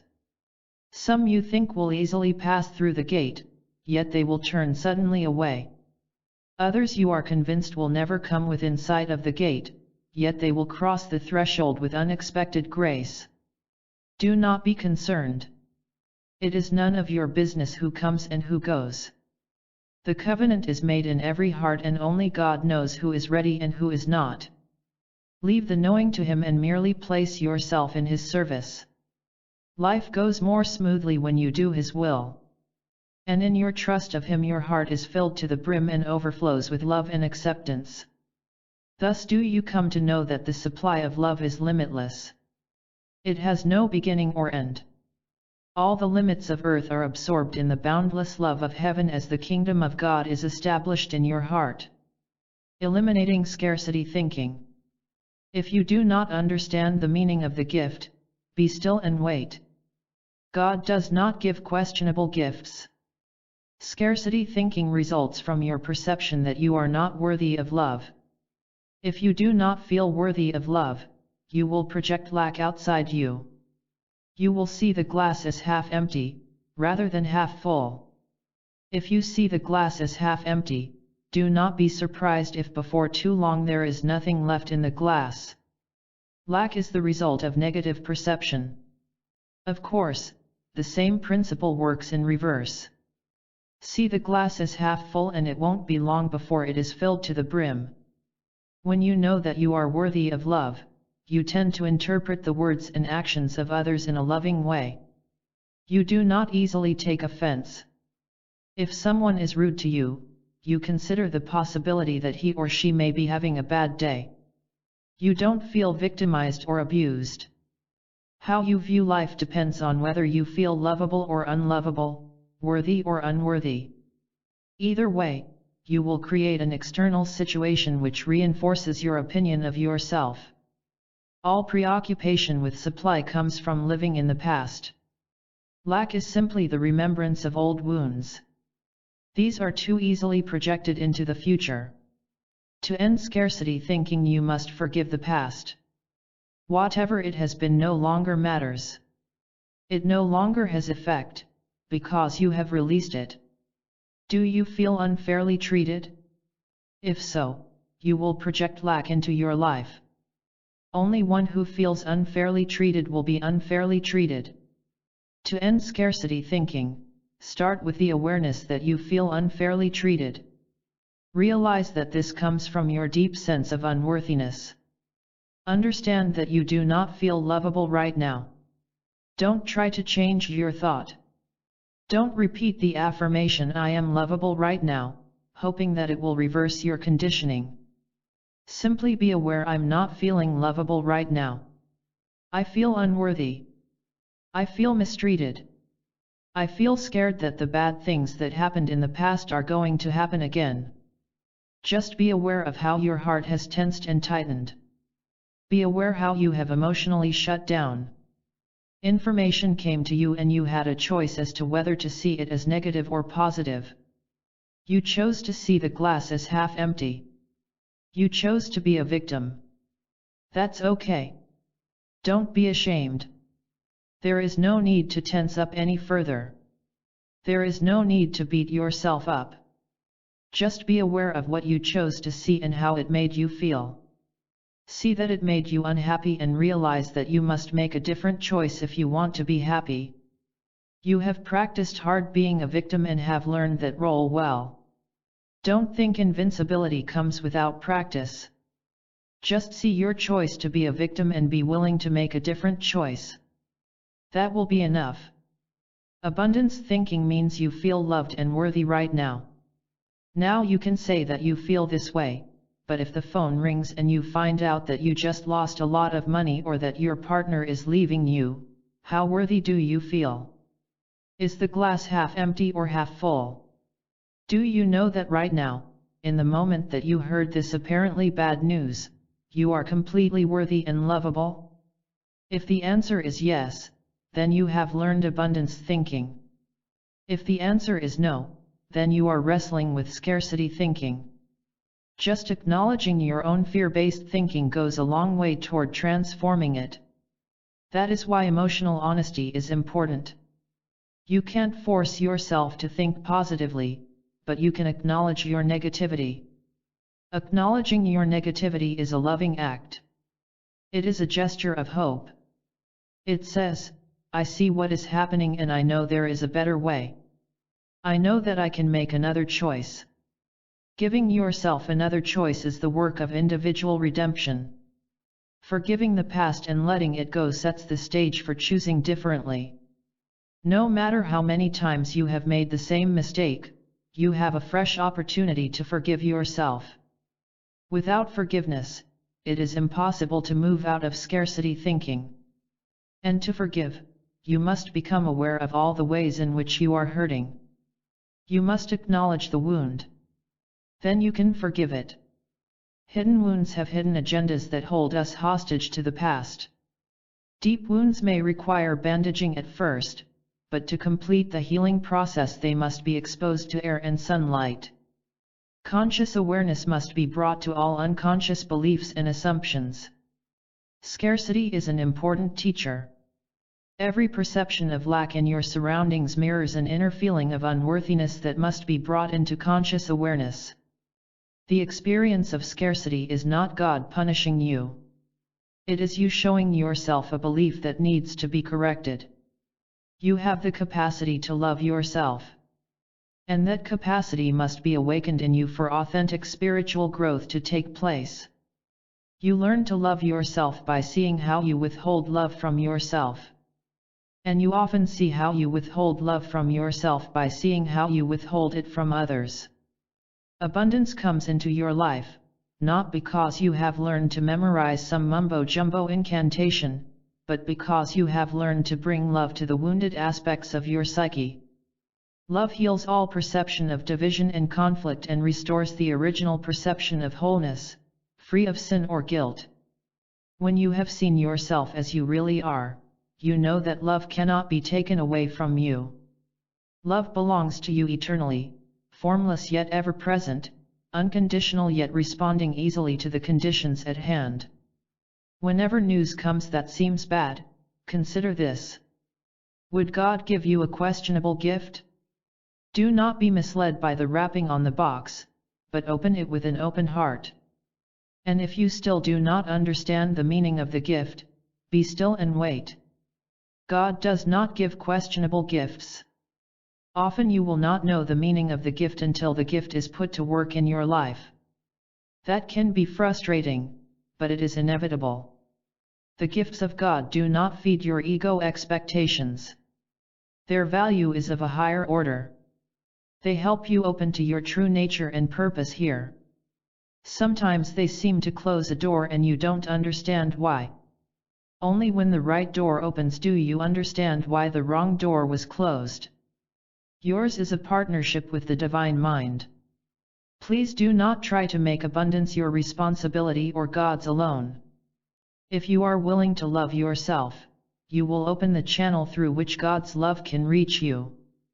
Open the door to abundance within your own mind, and see the gifts of love reflected all around you. And please, do not judge the value of these gifts or the form that they take in your life. For the value is beyond question, and the form is too easily misunderstood. Gratitude. Gratitude is the choice to see the love of God in all things. You cannot mention abundance without also mentioning gratitude. Gratitude stems from worthiness and supports the experience of abundance. On the other hand, ungratefulness stems from unworthiness and reinforces the perception of scarcity. Each is a closed circle. To enter the circle of grace, you need to bring love to yourself or another. To enter the circle of fear, you need to withhold love from yourself or another. When you stand inside of one circle, the reality of the other circle comes into question. This is why you often have the sense that there are two mutually exclusive worlds in your experience. The grateful cannot imagine being unjustly treated. The resentful cannot imagine being loved by God. Which world would you inhabit? It is your choice. In every moment you must decide to play the victim or remember that you cannot be unfairly treated. In the former case, you will resent the gift and see it as a punishment. In the latter, you will accept what comes your way knowing that it brings a blessing you cannot yet see. Gratitude is the choice to see the love of God in all things. No being can be miserable who chooses thus. For the choice to appreciate leads to happiness as surely as the choice to depreciate leads to unhappiness and despair. One gesture supports and uplifts. The other devalues and tears down. How you choose to respond to life shapes your own continued perception. If you are living in despair, it is because you are choosing to depreciate the gifts that have been given you. Each person who walks the earth reaps the results of the thoughts he has sown. And if he would change the nature of next year's harvest, he must change the thoughts he is thinking now. Think a single grateful thought and you will see how true this simple statement is. The next time you are about to depreciate a gift that is given you, pause a moment and open your heart to receive that gift with gratitude. Then notice how your experience of the gift and relationship with the giver is transformed.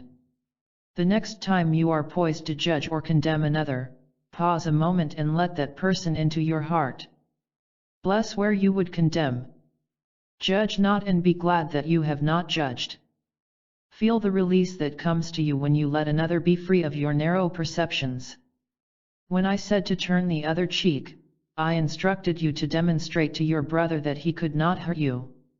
If he cannot hurt you, he cannot be guilty for his attack on you. And if he is not guilty, then he does not have to punish himself. When you turn your cheek, you are not inviting your brother to hit you again. You are reminding him that there is no injury. You are telling him that you know that you cannot be unfairly treated. You are demonstrating to him your refusal to accept attack, for you know you are worthy and lovable in that moment. And knowing your worthiness, you cannot fail to see his. The violations and trespasses of this world will end when you refuse to be a victim or a victimizer. Then you will step out of the circle of fear, and all that you do and say will be filled with grace. This you will each experience. Christ will be born in you as it was in me. But first you must set aside all unworthiness, all scarcity thinking, all resentment, all need to attack or defend. First, you must learn to turn the other cheek. It seems that there are two worlds, but truly there is only one. Fear is but the lack of love. Scarcity is but the lack of abundance. Resentment is but the lack of gratitude. Something cannot be lacking unless it was first present in abundance. Without presence, absence has no meaning. This is like a game of hide and seek. Someone has to hide first. Who will it be? Will it be you or me? Perhaps it will be the Creator himself. In truth, it matters not. When it is your turn, you will hide, and your brother will find you, as I found him. Everyone gets a turn to hide, and everyone eventually is found. The world of duality emanates from wholeness, and to wholeness returns. What is joined separates and comes together again. This is a simple dance. It need not be fearful. I invite you to enter the dance without taking yourself too seriously. None of you are professional dancers. But every one of you is capable of learning the steps. When you step on someone else's toe, a simple sorry will do fine. You're all learning at the same time, and mistakes are to be expected. Chapter 4: Freedom from Attachment. Where there is no resistance, there is no unhappiness. Supreme reality cannot be apprehended from a dualistic frame of reference.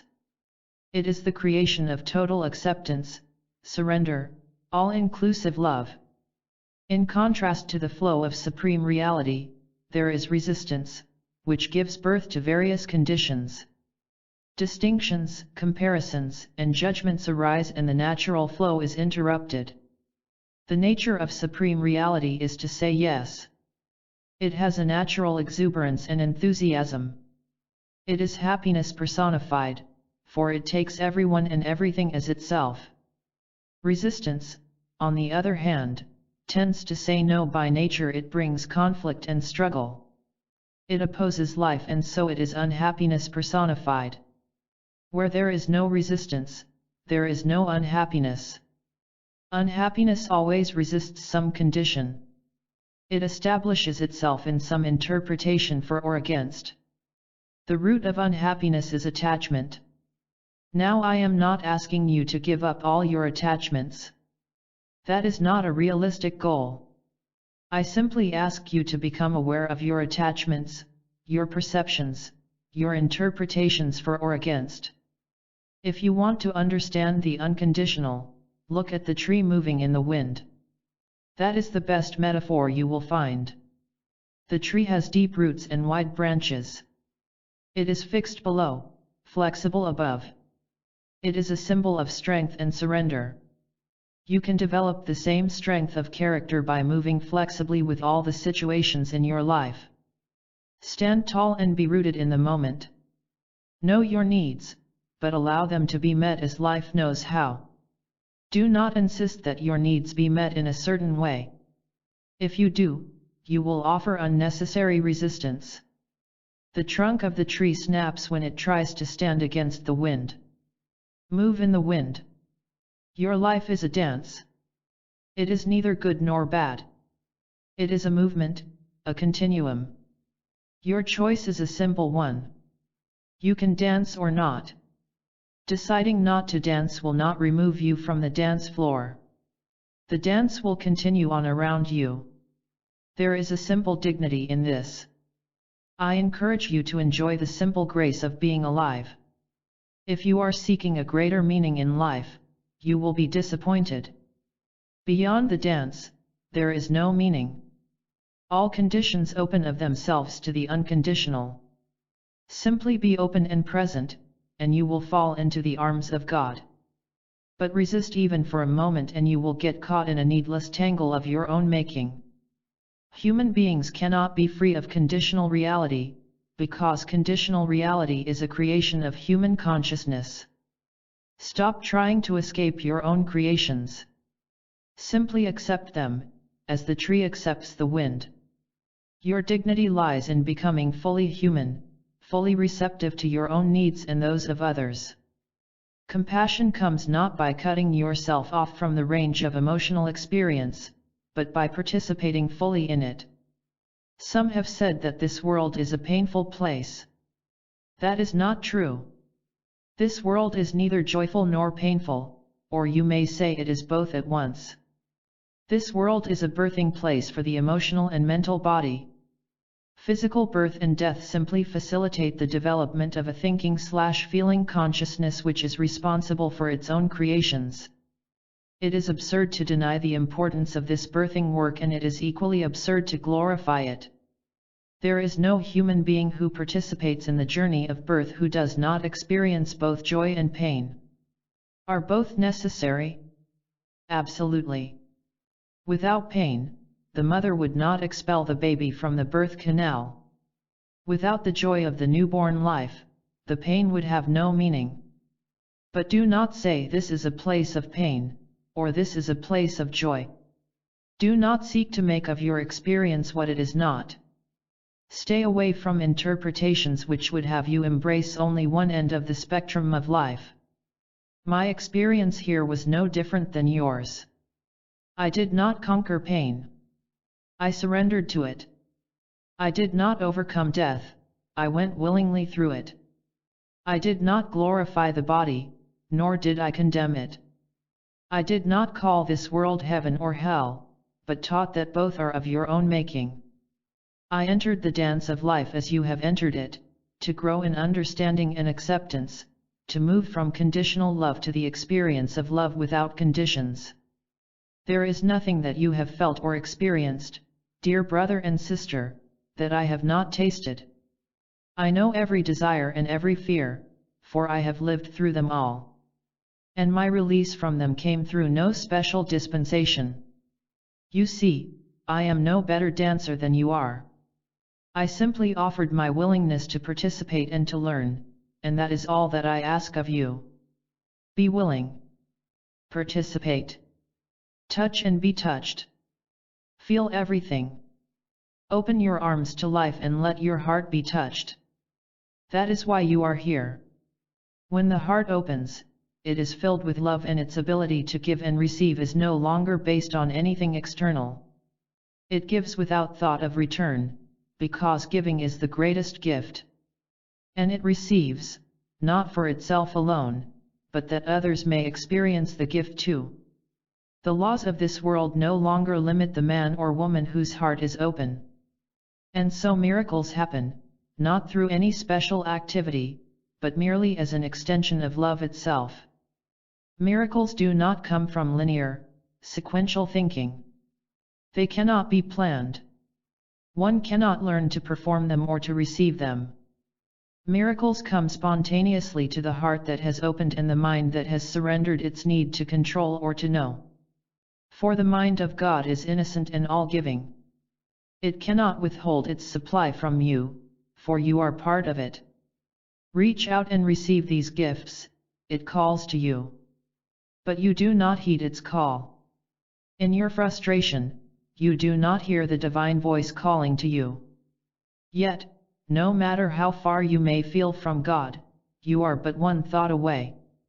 And right now is the moment of your salvation. Remember this, dear friend. Right now, in this moment, you are either listening to the voice of God or you are needlessly enmeshed in your own psychodrama. You are either happy or you are finding fault with the circumstances of your life. As you learn to be open to the present moment, you will become increasingly aware of the divine presence in your mind and experience. Your personal goals will open up in this expanded consciousness, helping you to understand how you can best be of service to yourself and others.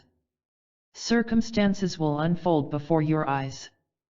The appearance will often seem perplexing, but you will not judge. You will not find fault with yourself or with others. You will learn to surrender to the situation at hand, doing the best that you can and trusting the outcome to God. You will increasingly understand that your gift is acceptable as it is. It is always enough. Thus, the time of self-crucifixion will come to an end, and peace will return to your mind.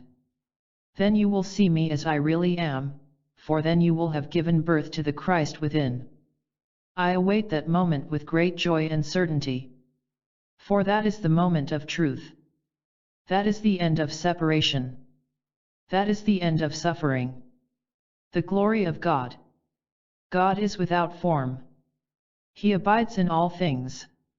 There is no place where His presence cannot be found. God is not some abstraction.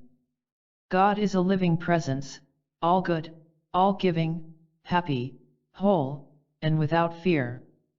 Can you imagine such a being? Let go of the limits you place on what is possible. God is beyond these limits, for He is without form. Being formless, He abides in all things. There is no place where His presence cannot be found. God is neither male nor female, for He has no body and therefore no gender. God is often referred to as He because He is masculine in relationship to us. We are the womb in which His Spirit is carried, nurtured, and brought forth. Although we stand in relation to Him as the bride to the bridegroom, God does not conform to some masculine image. He is neither warrior, nor shaman, nor savior. He is not the wise man with white hair, nor is He the wise woman either. All such images are anthropomorphic. God is a loving presence that combines all of the positive masculine and feminine qualities. He is nurturing and also protective, gentle and kind as well as strong and assertive. He has the wisdom of the sage and the innocence of the child, the strength of the warrior, as well as the sensitivity of the young mother. God is all this and more. He is beyond definition. He cannot be limited to the concepts we have about Him. As a non-limited presence, Spirit of God moves through our minds and our experience. The Spirit is not born and does not die. It exists before physical birth and after physical death. It is not subject to the highs and lows of mental emotional experience. It is a steady, loving presence, to which you return when you have stopped crucifying yourself or attacking others. The Spirit within you is not different from the Spirit within your brother or sister. It is a single essence. Bodies seem to make you separate from each another, but Spirit unites you. Minds may disagree, judge and attack each other, but Spirit holds all minds in simple harmony. When you identify with the body or with thoughts of separation, you forget your essence. You think you are separate from your brother. You think you are separate from God. You could not judge or attack each other otherwise. When you remember your essence, you also remember your spiritual connection to all beings. Attack is impossible when you remember who you are. When you are in touch with your essence, you know that you are acceptable exactly as you are. You know that there is nothing about you or anyone else that needs to be improved or fixed. To know your essence requires that you discard your self-judgments and criticisms of your brother or sister. Keeping the Sabbath. From that place of peace within, you will arise and be a peacemaker among women and men. The more you learn to rest in this state, the easier your life will be. God communion is good for the nerves. It is essential for your overall well-being physically, emotionally, and mentally. I do not ask you to meditate or pray for an hour a day. I simply ask you to remember your essence for 5 minutes out of each hour, or for one thought out of every 10. Let your remembrance of God be continual, so that you do not get absorbed in the drama of your life. 9 thoughts may be about needing to fix yourself or someone else, but let the 10th thought be about that which does not need fixing. This was the rhythm the Sabbath was to establish. For 6 days you could be absorbed in the drama of work and struggle, but on the 7th day you were to remember God. The 7th day was to be a day of rest, of turning inward. Let the wisdom of the Sabbath be brought into your daily life. That way you will not forget for very long who you are or who your brother is. Enter into the ritual of remembering and your days and hours and minutes will be transformed. When you eat, God will sit at your table. When you speak with your brother, God will remind you to say something encouraging to him. Be easy with the choice your brother makes, even if it differs substantially from your own. Know that what helps him remember God cannot hurt you or hold you back. Put aside any words or beliefs that separate you from others. Overlook the differences you see, find what you can share with others and focus on that. Truth comes in all shapes and sizes, but it remains one simple truth. You must learn to see the truth in every form and in each situation. That is what a man or woman of peace must do. You are entering a time when the barriers of culture and religion will be transcended. With tolerance for diversity will come the perception of universal values which can be embraced by all. This is a time of great importance. Each one of you has a significant role to play in the dismantling of the barriers to peace. I encourage you to find the place within where you are whole and complete. From that place, you will celebrate and accept all people who come into your life. From that place of peace within, you will arise and be a peacemaker among women and men. This is my teaching. The lessons of earth. The seeds of transformation have already been sowed. Your job is to water and nurture them. You are here to learn that all beings are equal regardless of their apparent circumstances. Men and women, black and white, Hindu or Catholic are all equal in their existential worth. All inequalities are of your own making and must be abolished. Many of you have been working on this curriculum for some time. Some of you live in poverty conditions, while others have riches. Some have too much food to eat, while others go hungry. If you already mastered the curriculum here, these conditions of inequality would not exist. You are here to overcome your shame-based belief that you are superior or inferior to any other human being. You are here to learn to meet your needs in a way that is not unfair or hurtful to others. You are here to learn to make your own choices and to respect the choices that other people make. The practice of equality is a profound one. It can transform your consciousness and your world. Then, when you have mastered these lessons, you will be ready to move on to greater challenges. When you leave your body, you will move into a non-physical classroom, where learning will be accelerated and you will experience a creative freedom unknown on earth, except perhaps in the dream state. In your dreams, you create your reality quite recklessly.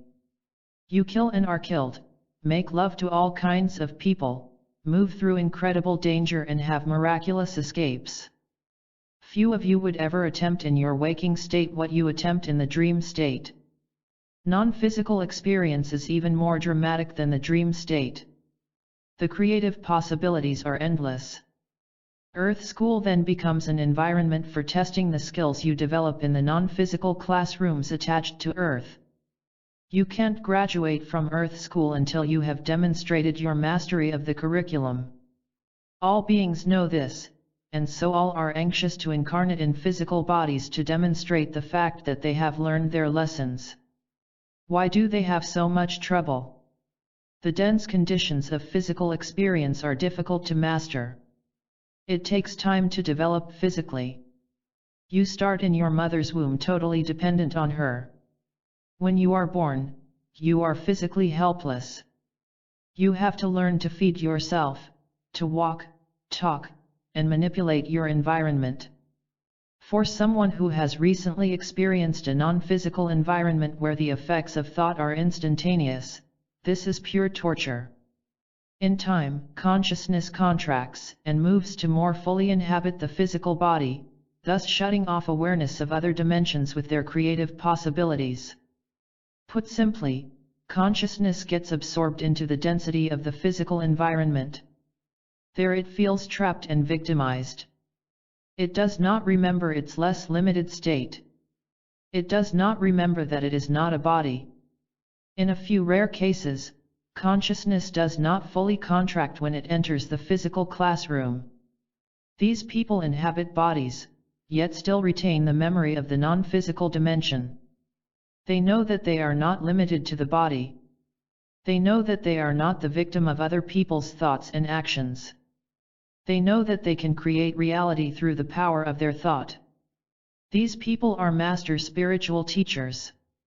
Without the presence of these teachers, the density of the earth plane environment would overshadow the collective consciousness and block out most of the connection to spiritual knowledge. There have been times in human history when the earth experience has been dark indeed. The time that you now inhabit the physical classroom is a time of transition. Technologically, you have the ability to destroy the physical environment many times over. Yet there is more light available on the planet now than there has been in any other time in history. Your lessons on planet Earth now are clear. You are here to overcome your victim consciousness and step into the fullness of your power and purpose. You are here to create and to learn to be responsible for your creations. You are here to learn to treat your neighbor as you want to be treated, to create equality and justice on the planet. As you learn to establish equality with your brothers and sisters, you will also establish equality with me, for there is no brother or sister who is not dear to me. I see into the soul of both the criminal and his victim, and I will not withhold love from either of them. Do not be shocked that I ask the same of you. Be patient and steadfast, my friend. Our work will not be done until there are no more victimizers or victims. Everyone is to be embraced, as she is, so that she may let go of her fear and her need to retaliate against others. Everyone is to be loved without conditions so that she may open her heart to love. To walk with me is to serve all of your brothers and sisters. When the lessons of equality are learned, Earth will give birth to a more glorious curriculum. The seeds of this transformation have already been sowed. Your job is to water and nurture them. Chapter 5. The Tyranny of Agreement.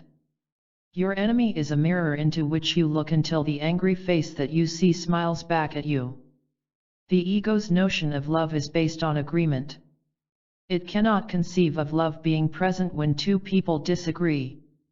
Yet unless you are free to disagree with your brother in any given situation, you cannot love him. If your brother insists to you that he is a victim of someone else's actions, will you agree with him? Of course, you won't. You will say, "Sorry, brother. I do not see it that way." Many of you cannot imagine that saying no can be a loving act. Yet it is very easy to say no in a loving way. If your child is putting his hand on a hot stove, you say no quickly and firmly. You do not want him to hurt himself. And then you put your arm around him and reassure him that you love him. How many times does your brother come to you with his hand on the stove? You cannot support behavior that you know will be hurtful to another person, and you don't want your friends to support that kind of behavior in you. A friend is one who is free to agree or disagree.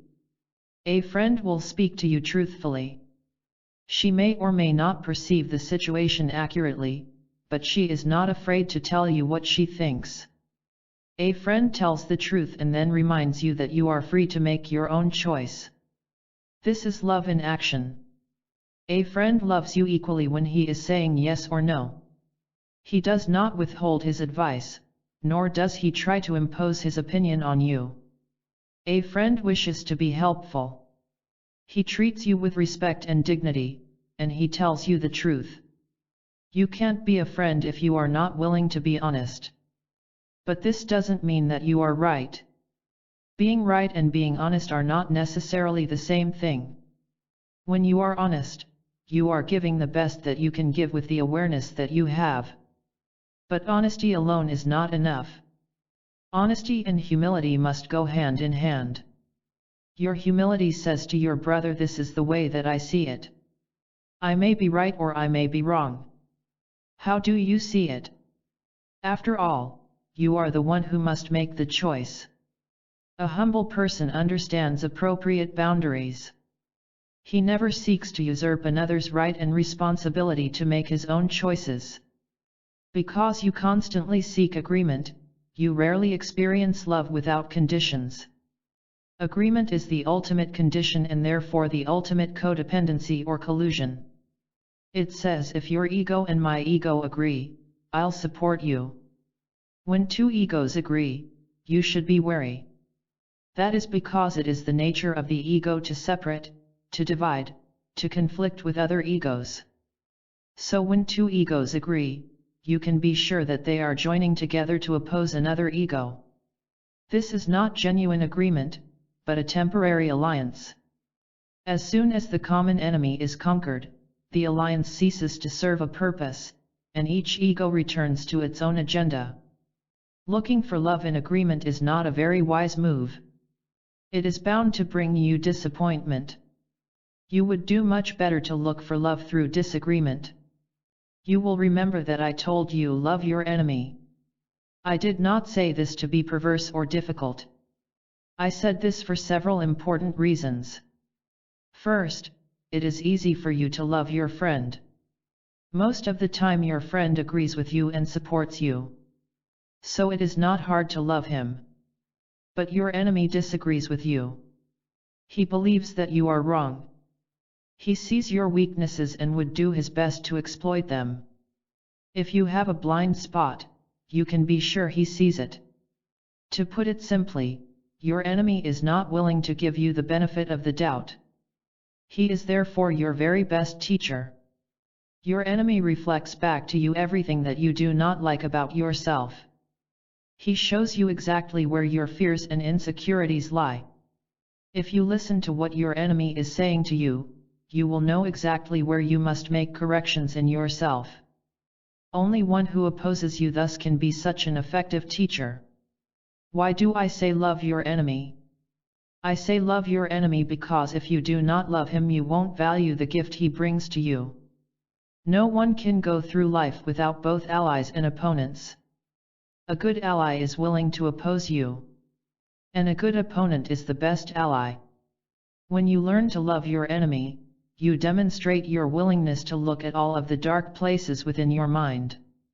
Your enemy is simply a mirror into which you look until gradually the angry face that you see smiles back at you. To make peace with your enemies, you must learn to see through their eyes, as well as through your own. Then you will develop compassion and move beyond conflict. Remember, you do not have to agree with your enemies to make peace with them. But you must learn to love them. Peace does not come through the agreement of egos, for it is impossible for egos to agree. Peace comes when love and mutual respect are present. When love is present, your enemy becomes like a friend who is not afraid to disagree with you. You do not cast him out of your heart just because he sees things differently from you. You listen carefully to what he has to say. When you listen to your enemy the same way that you would listen to your friend, it is not your ego doing the listening. The spirit inside of you is listening to the spirit inside of him. The cause of all human conflict is a simple one: each side dehumanizes the other. Each side sees the other as less worthy. As long as each side perceives the other this way, even the simplest details cannot be negotiated.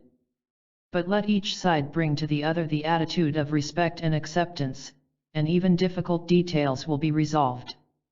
Miracles come from love. The solutions that come from loving minds are without limit. The willingness to love, to regard each other as equals, is the essence behind all miracle making. Out of a diversity of perspectives comes the one perspective that honors everyone. Yet this perspective will not be available until everyone has been heard.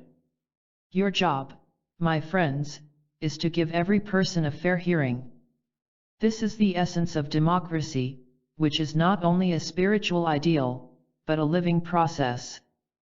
When the process breaks down, the ideal is corrupted.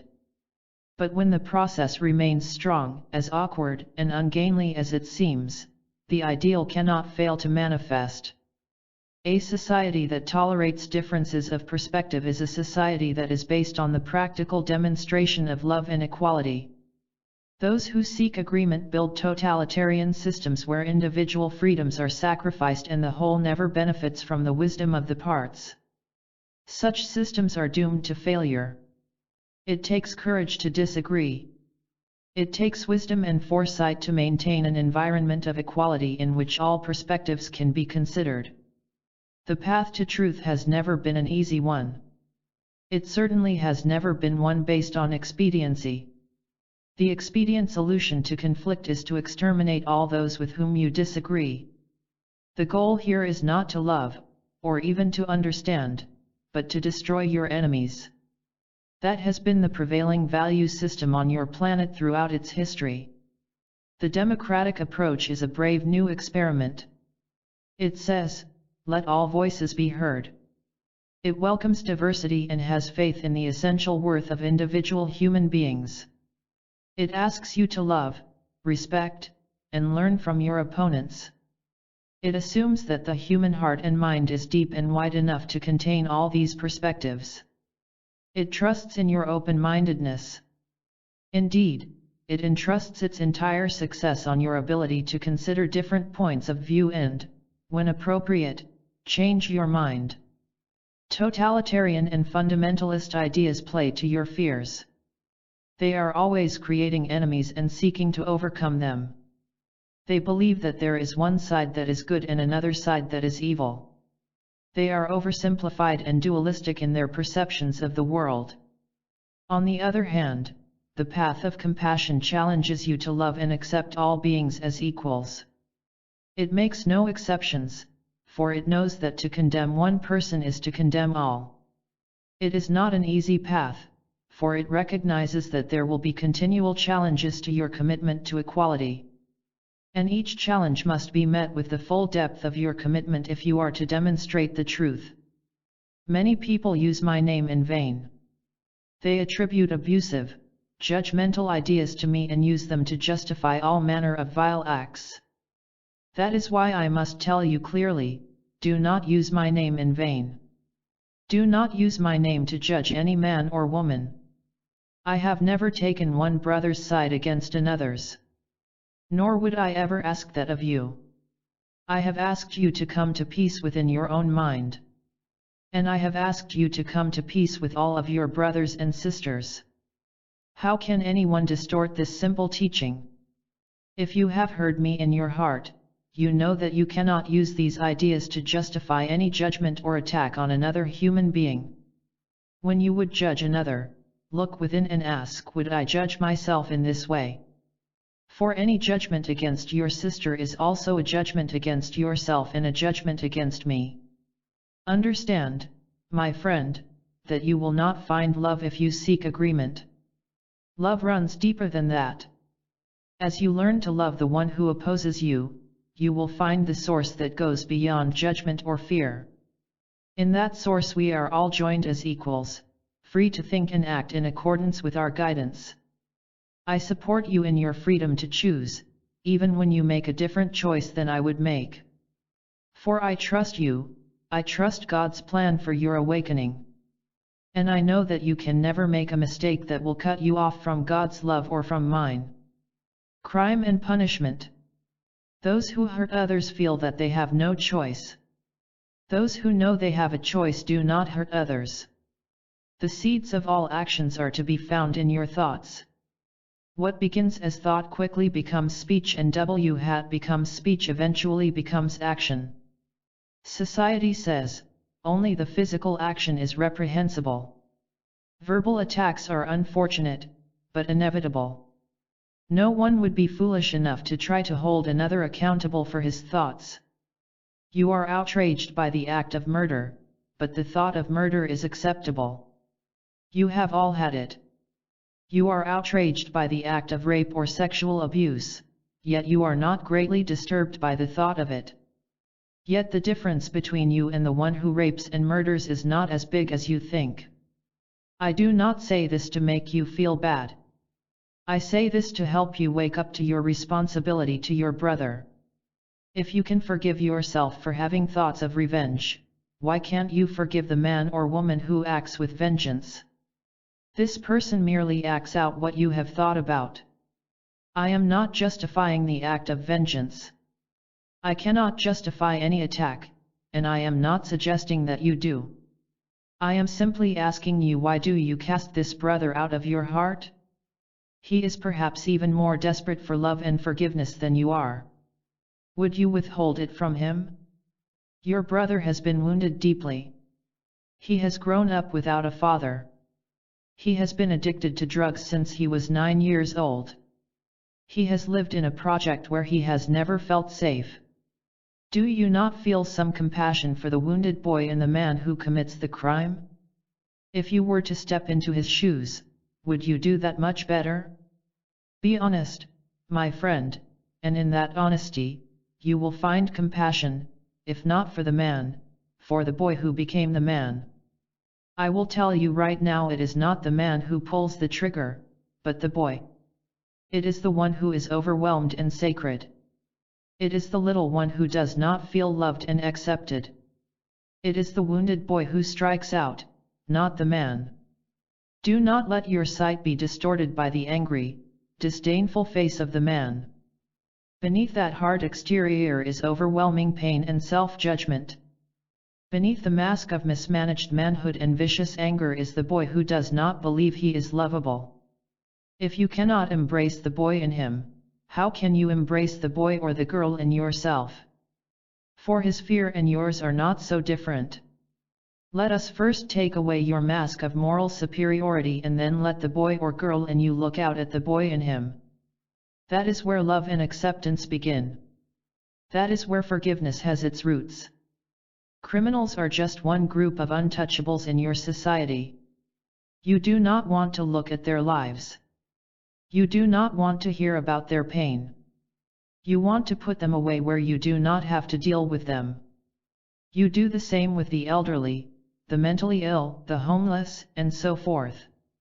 You see, my friend, you do not want the responsibility to love your brother. Yet without loving him, you cannot learn to love and accept yourself. Your brother is the key to your salvation. He always was and always will be. Just as the individual denies and represses the negative tendencies he does not want to accept in himself, society denies and institutionalizes the problems it does not want to face. Individual and collective unconscious are filled with unspeakable wounds. The behavior that results is driven by the unacknowledged pain, guilt, and fear embedded in these wounds. Forgiveness brings a searchlight into these dark, secret places in self and society.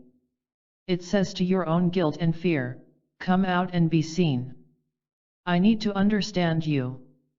And it says to the criminal, come out, meet the victims of your crime, express your regret, ask for forgiveness, make amends, begin the process of healing.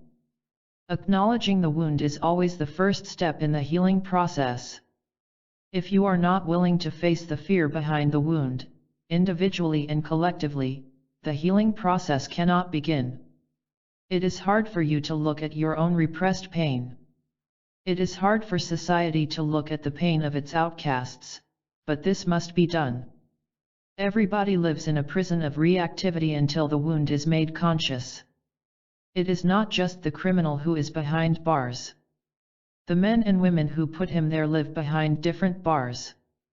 If you don't bring your unconscious material into conscious awareness, it will express on its own distorted terms.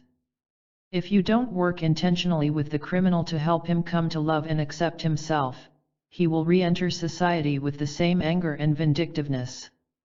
Building more prisons or putting more police on the streets will not make your neighborhoods safer. These actions just exacerbate the situation by raising the level of fear. If you want to improve these situations, bring the work of forgiveness into the prisons and the neighborhoods. Hire more teachers and counselors and social workers. Feed people, challenge them emotionally and mentally. Offer them experiences of safe emotional bonding. Provide them with opportunities for education and training. Give them hope. Give them acceptance. Give them love. This is the work of a peacemaker. This is service. This is embracing your brother as yourself. Please remember, in giving to others, you will be giving to yourself. Nobody gives love without receiving it. Nobody gives a gift he does not simultaneously receive. It is time that you stop trying to punish the sinner in yourself and the criminal in your society. Punishment simply reinforces rejection. That is the opposite of what is needed. Feelings of rejection must be mitigated and alleviated. Judgment and attack must be brought into the light of conscious awareness. Guilt and fear must be seen for what they are. The work of rehabilitation is a work of integration. The darkness must be brought to light. All that is unacceptable must be made acceptable so that we can look at it without fear. The seeds of action must be found in thought, and addressed there. You cannot change actions without changing thoughts. If you make certain thoughts taboo, you will be afraid to look at them. This is not constructive. Be willing to look at the murderous thoughts in the psyche so that you don't have to bury them in the unconscious. Help people take responsibility for the thoughts that they think and the effects of those thoughts. Personal power and authentic self-esteem begin with the realization that you have a choice about what to think, what to say, and how to act. Those who strike out at others feel that they have no choice. Those who know they have a choice do not strike out at others. This is the key. Show a man the choices he has and he will not commit a crime. Crime is another form of self-punishment, unconsciously chosen to address unconscious guilt. The criminal commits a crime because he is still trying to punish himself. Society obliges him, by punishing him and reinforcing his guilt.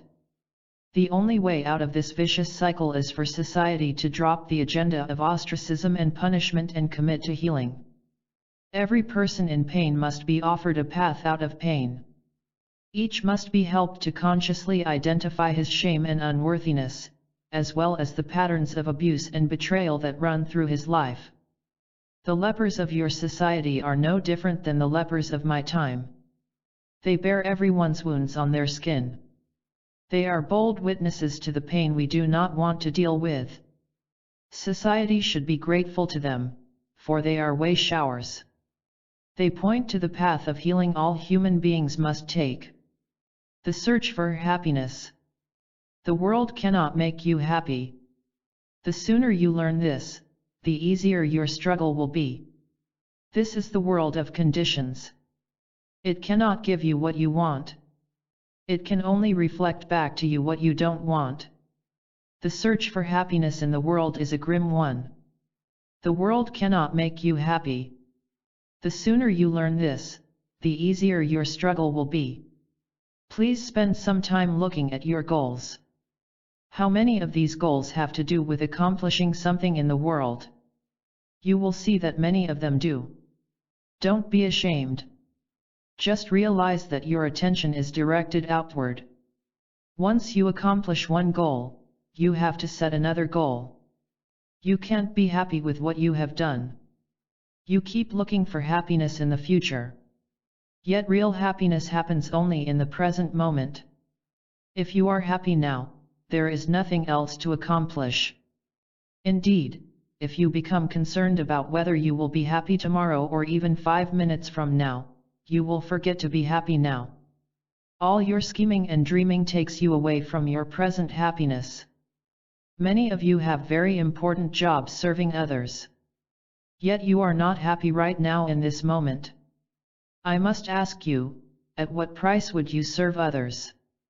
Do you really believe that you can bring happiness to another when you yourself are worried and stressed? Surely, you know that this is not possible. There is nothing glamorous about the process of awakening. People who awaken do not become wealthy or famous. They do not sell salvation.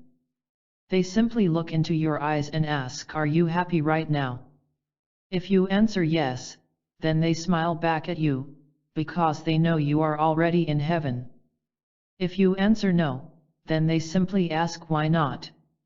Because they know that you have a choice to be happy right now, and there is nothing except your own stubborn need to wallow in the past that prevents you from making that choice. All the master can do is ask why not.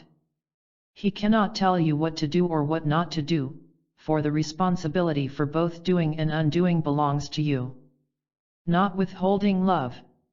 All anyone wants is to be loved and accepted as he is. Your brother only wants your love, but he does not know how to ask for it. Indeed, he is confused about what love is. So he asks for money, or sex, or something else. He tries to manipulate you to get what he wants. Of course, you don't want to be manipulated. You don't want to reinforce his inappropriate behavior by giving in to his demands. But you don't want to reject him either. So what do? You give him the love that he really wants. You give to him what you can give freely, and you don't worry that you aren't meeting his demands. You say yes to loving him and no to being manipulated. You say no, but you do not cast him out of your heart. You do not judge him, or separate from him. You refuse to be a victim or a victimizer. You say, "No, friend, I cannot give you what you ask, but I will find a way to support you that affirms both of us. I will not reject you. I will not pretend that you are less worthy than me. Your need for love is as important as mine, and I honor it." This is how the lover talks to the beloved. He does not say, "I will do anything you want."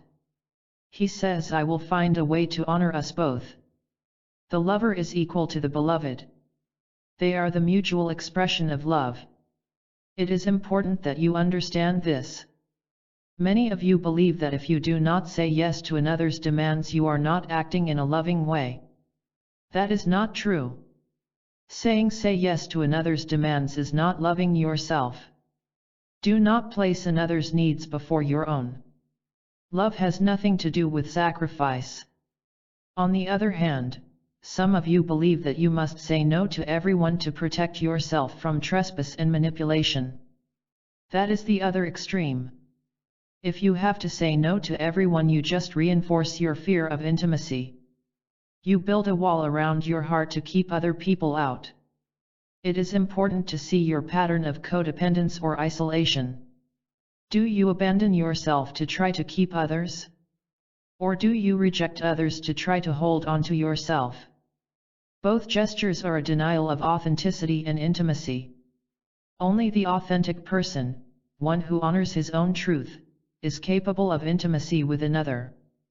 Only the respectful person, one who honors the other person's truth, is capable of being himself fully. Do not capitulate to each other's demands or allow yourself to be manipulated. Set healthy boundaries with others. On the other hand, don't push people away when they approach you with respect. Keep your heart open. Let your no to manipulation become a yes to love and support. Let your yes to love and support become a no to manipulation. Honor yourself and others equally. Let love replace your grievances. If you feel attacked, say no to the attack, but do not attack back. If you attack others, realize it and make amends. Correct the problem in the moment. The more you give love, the more love you will attract. That is because you stay in the vibration of love by loving. As you learn to say yes to people's need for love and support, their behavior toward you will no longer be motivated by fear. Do not speak or act in a way that makes the fearful more afraid. Instead, speak and act in a loving way, for love alone redeems. Fear and condemnation have no place in a ministry of love. All anyone wants is to be loved and accepted as she is. Give her that and she will not be afraid. Give her that, and she will have no need to attack you. Chapter 6, Relinquishing Judgment. Be patient with yourself and the barriers to truth will come down. All objective reality is based on subjective agreement. Yet, explore this area of agreement rigorously, you will see that it is paper thin, like a flimsy membrane draped over the world that you perceive. Behind that membrane, nobody agrees on anything. Events occur with a certain rhythm and grace. But then you step in and try to give them meaning, and the rhythm and grace are lost. As soon as you think you know what something means, you cease to be able to understand it. If you would know reality, you must remove your judgments from it. This can and must be done with every situation in your life. Do not decide what something means. Just let it be and dwell with it, move with it, breathe with it. In time, insight will come. When people come to you saying I have the answer, send them politely away. Their answer is just as toxic for you as your own judgment of the situation. Let others know that there is nothing in you or in your life that needs to be fixed. Remind yourself of this too. You don't need to change what it is. You need to learn to accept it and learn what it has to teach you. The purpose of each situation will be revealed to you when you are ready to accept it. Until then, be patient and gentle with yourself, and the barriers to truth will come down. Authentic spirituality. Each path has its own simple beauty and mystery. The nature of mind is unlimited. It does not conform to time or space. It goes beyond all boundaries. Yet you experience only that portion of the mind that fits into your experience. Other aspects of mind operate beyond your understanding or awareness. Those who have come close to death know that there is a reality which is beyond the limits of perception in this world. In that reality, communication is spontaneous and all-inclusive. The interesting thing is that right now, without struggle or effort, you are in communion with unlimited being. Your body is bathed in light. Your heart is capable of receiving unconditional love and your mind is capable of apprehending truth directly. This is the ultimate destination in the journey of consciousness. All forms of spiritual practice invite you to the experience of unconditional love and grace here and now. When you throw out the dogma and ritual, you come to the essential invitation to connection and oneness. It is there in every tradition. All beings are called to peace, joy, and happiness. To answer this call is to enter the path. It does not matter what form it takes or how you express it. Each path has its own simple beauty and mystery. Authentic spirituality is not linear. It is not prescriptive. It cannot tell you do this and do that, and such will happen. Whatever is done must come from deep inside. It must be fresh, clear, and centered in the heart.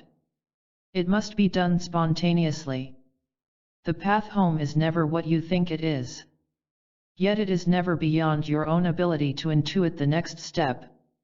Deeply embedded in your psyche is the call to awaken.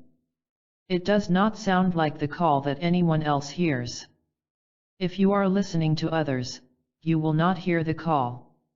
But once you hear it, you recognize that others hear it too, in their own way. Blessing them, you bless yourself. Setting them free to travel their own path, you set yourself free to travel yours. The way of forgiveness. There is only one person to forgive and that is you. I have chosen the way of forgiveness, because it alone undoes the lock of time upon the wound. When there is no time, there is no wound. Let go of the past, and you will have no grievances. Time makes the wound seem real. It makes death seem real. It makes all the changes that happen in your life seem real. Yet none of these are real. You are in heaven, but heaven is not acceptable to you. Heaven does not support your ego, your schemes and your dreams. Heaven does not support your power struggles, your lessons, or even your forgiveness process. There is no need for forgiveness in heaven because no one in heaven is guilty. Heaven does not support your soap opera of crime and punishment. It does not support your drama of sin and salvation. In heaven, there is nothing that needs to be fixed. You think you get to go to heaven by being good. Yet no two of you can agree on what it means to be good. Is it any wonder that the roadmap to heaven is a rather crooked affair? Some of you believe that I hold the key to your salvation and that I am the one who will remove your guilt. But that idea just makes you dependent on me and unlikely to forgive yourself. I'm afraid that none of this is helpful. Your guilt belongs to you and you are the only one who can release yourself from it. There is only one person you need to forgive on your journey, and that is you. You are the judge, you are the jury, and you are the prisoner. An unholy trinity, to be sure. The more guilty you feel, the more you will beat yourself up. Projecting your guilt onto someone else and beating him up only adds to the guilt that you carry.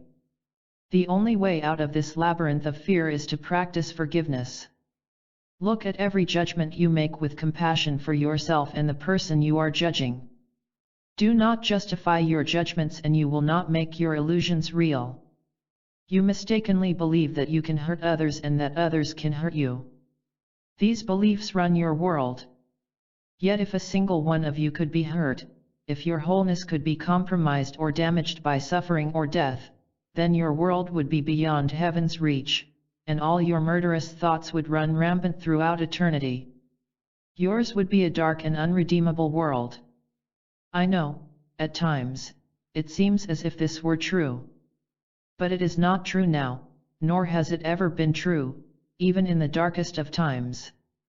Your world, your life, your thoughts, have never been beyond the reach of heaven, for heaven is here, my brother, and heaven is now. You see what you choose to see, because all perception is a choice. And when you cease to impose your meanings on what you see, your spiritual eyes will open, and you will see a world free of judgment and shining in its endless beauty. The shackles of earth will fall away, and you will be free to ascend to your place amongst the brightest stars. There you will look down on earth, as I do now, and you will say with compassion, "There I walked too, when I was afraid, and learned to walk through all my fears." It is a holy place, where every enemy became a friend, and every friend a brother and a teacher. It is a holy land where the dream of death and separation came to an end. I feel privileged to have taken the journey and happy to be home at last. Then you will know that you did not have to take the journey to be saved. You could have stayed home without any taint on your innocence. But had you not taken the journey, you would not have come to know your innocence as you now know it. An angel who has not fallen from grace can never be a co-creator with God, for she is not capable of conscious creation. To create consciously you must understand your creation. And to understand your creation, you must join with them and experience their journey. This you have done, my friend. And so we welcome you back home. Your journey through sin and death has left you surprisingly spotless and intact. Hallelujah! Lucifer has been redeemed. The prodigal son has returned home. All the angels in heaven are rejoicing. But those who have taken the journey themselves are also shedding tears of joy. The death of the ego. Either you will die, or you will wake up, which is a different kind of dying. Dwelling in peace requires that you see what links you to others, not what separates you from them. When you see what links you, you can learn to respect your differences. Differences are healthy when they are respected. They don't interfere with the potential for intimacy. However, trespass occurs when you try to change others to fit your image of how you want them to be, or when they try to change you. This is the push/pull world of the ego. The ego is always taking sides. It has no native confidence or generosity of spirit. Its nature is to divide and conquer. Where it cannot divide, it cannot conquer. The ego is the part of you that doesn't know that you are loved. It can't give love, because it doesn't know it has love to give. How do the unloved and unlovable find love? That is the cry of every soul in exile in the world. The ego must be taught that it has love. This is a threatening proposition, for as soon as ego recognizes it has love, it ceases to be ego. The ego must die as ego to be reborn as love. Now you know why most of you resist enlightenment. The idea of waking up is scary to anyone who is still asleep. You keep thinking, when I wake up, I may not be there. That is why your fear of death and your fear of waking up are the same fear. The unlimited, universal self is not born until the limited, temporal self dies.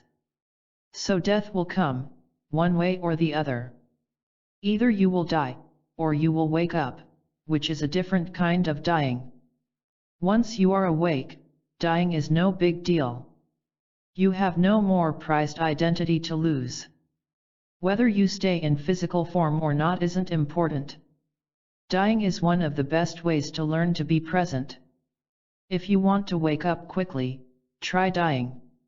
When you are dying, you are aware of things in a way you never were before.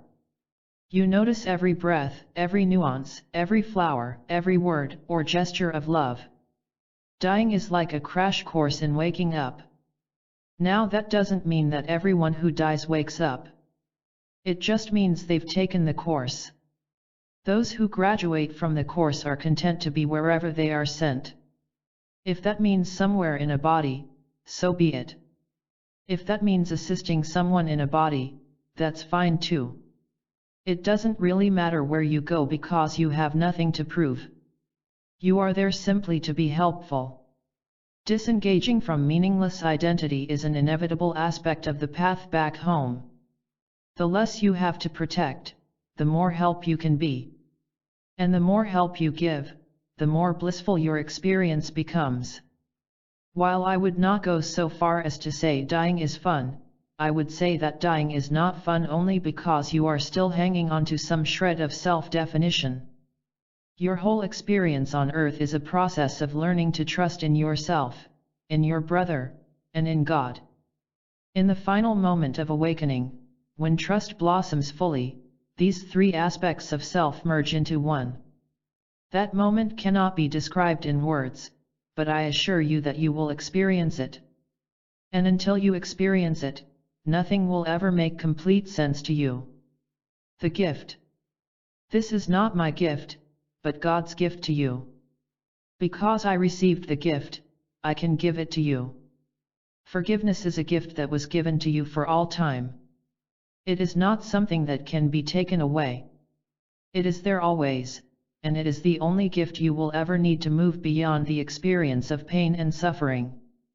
Forgiveness works in this world, but it is not of the world. It is of spirit and cannot forget its origin. No matter how many times the gift is received and given, it can never be exhausted. For every sin or perception of sin, forgiveness waits with the answer. You do not understand the immensity of the gift, because you have not accepted it into all areas of your life. You have not accepted it in all situations. When you do, you will know that there is nowhere it cannot go. There is no situation in which the gift cannot be given and received. Forgiveness is the only gift that asks nothing in return. And so it is the only gift that can be given and received without guilt. The all-encompassing love that lies beyond the door that forgiveness opens is incomprehensible to you now. Therefore, talking about it is not helpful. Be then as you are. Stand before the door and knock. Be willing to look at every painful and unhelpful thought and let it go. Know that every thought releases or imprisons you and choose to be released. When peace comes to your heart, the door will open. The veil will be lifted. Moses will enter the promised land. Until then, dwell where you are, in the heart of your practice. God gave you one gift for your journey and one gift alone. He said, "My son, remember, you can change your mind at any time." He did not say, "Do not leave, son." He did not say, "Son, you will be miserable until you return to me. He just said, remember, you can change your mind at any time. You can change your mind about every painful and unforgiving thought that you think. You can question each unhappy thought and think another thought that releases you and brings joy into your heart. God did not say, I will not let my son make mistakes. He said, I trust in your return and I give you a gift to see you home. All your mistakes mean nothing to God. To Him, you are but a child exploring your world and learning, through trial and error, the rules that govern it.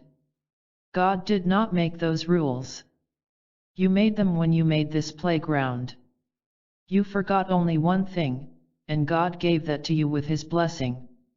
He said, no matter where your journey takes you, son, remember, you can change your mind at any time. With a single loving thought, He made temporal what you would make final. He made unreal what you would make real. You created the ashes of death. He created the wings of the phoenix. To every unhappy thought you would think, God gave a single answer, remember, son, you can change your mind at any time. Like Prometheus, you tried to steal the fire of the gods. But He did not punish you for this. He did not chain you to the rock where you would live throughout all eternity with vultures as your only playmates.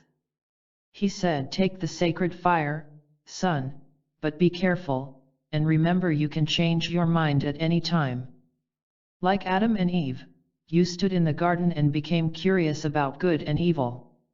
When He knew your desire for knowledge would not pass, He sent the sacred snake to you with an apple and invited you to eat. Contrary to popular opinion, He did not trick you into sin and then banish you from the garden. He just said, be careful, my son. When you eat this fruit, your perception of the world will change. This garden may suddenly seem a dry desert where nothing grows at all. Your body with all its innocent grace and wholeness may seem to be separated into parts, some of which you accept and some of which you feel ashamed. Your mind, which now shares my every thought, may seem to think thoughts opposed to mine. Duality and feelings of separation may seem to enter your consciousness and experience. All this and more may arise from this tiny bite you would eat, but remember, son, you can change your mind at any time. Not only does God not condemn you for your mistakes, He is not concerned about them. He knows the child will burn itself with an open flame. He knows the apple will give indigestion. But He also knows the child will learn to keep the flame carefully and use it to warm himself and light his way. He knows the body will adjust to the acidic taste and use the apple for nourishment. He knows that your decision to know will bring you into dangerous situations, situations when you think your happiness depends on the way another treats you, situations in which you forget you are not a vulnerable organism in an arid and hostile land. He knows that you will forget your origin, and that there will be times in which the garden seems but a distant memory, whose very existence is questionable. He knows that there will be times in which you blame Him for all of your troubles and forget that you were the one who chose to know. But all this does not concern Him because, before you left hell-bent into your journey of separation, He said, just a minute, son. It may be a long time before we meet again. Won't you please accept this simple gift from me, and keep it wherever you go in remembrance of me? Most of you do not remember answering yes, Father. But I assure you that you did. And so the voice of God went with you as you went into exile, and it is still with you now. So, when you feel forlorn and lost, when you forget that you chose this journey, remember you can change your mind at any time. I am here to help you remember that. This is not my gift, but God's gift to you. Because I received the gift from Him, I can give it to you. And if you receive it of me, you can give it to your brother. But I caution you, do not be concerned with the identity of the giver. I am not important.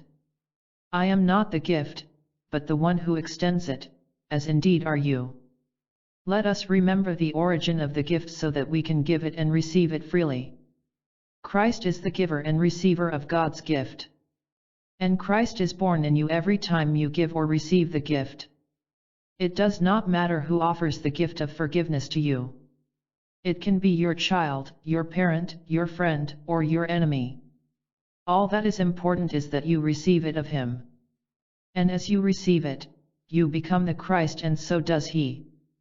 All who give the gift are the midwives of spirit. Each one of you is Joseph and Mary, welcoming God's child into the world. And each of you is also the child who receives the gift of limitless love from Mother and Father. God gave you the gift of forgiveness. This gift travels with you wherever you go. When you do not trust it, He sends His Son to you to remind you of the gift. And His Son tells you that you must give the gift if you would keep it. Many beings of light have come as the Christ, bringing that simple reminder. All have the same purpose, for Christ is not a person, but a keeper of the flame, a giver of the gift, and a messenger of love. Light comes from Him, because He has remembered light in the darkness of the world. Love comes from Him, because He has received the gift and learned to give it unconditionally to all who would receive it. What He has done, you too will do and more. For in your salvation is the salvation of every son of God. You who see the Christ in your brother will help them see it in you. And so the light of truth will be lit in many hearts, and the star will rise again in the sky above the promised land. Many magi, men and women of open heart and mind, will come together to witness the birth of God's Son on earth. And many others will oppose them, not understanding that He is them. All dreams of crucifixion, sacrifice, and loss will array themselves in vain against the forces of love, and once again love will triumph over fear. Christ will reach out and take the wounded child in His arms and comfort him. And that child will arise in the light of His love and push the stone of death aside. Many men and women will walk safely across the waters of their fears and open the door that lies on the other side. The Son of God will awaken from his slumber, and his body will disappear from its tomb. All the exiles will return home to the heart of God, the promised land. If you read this, know that this will happen to you. And take heart, for I am with you. Together, let us give thanks to God for His gift of love and forgiveness, for His eternal trust in us to find our way back home. Father, we remember that You are with us in every circumstance, and we rely on You to guide our thoughts and our footsteps. You did not let us leave comfortless, but gave us mighty companions to light our way. In Your name, we celebrate our journey here, and pray without ceasing for the end of guilt, the single cause of suffering. And toward that end, we embrace the gift You gave us, the only gift that we can give or receive without guilt. Thank You, Father, for the gift of forgiveness. We will use it wisely. We will use it in every circumstance. With it, we will bring light to all the dark places of our souls. Namaste.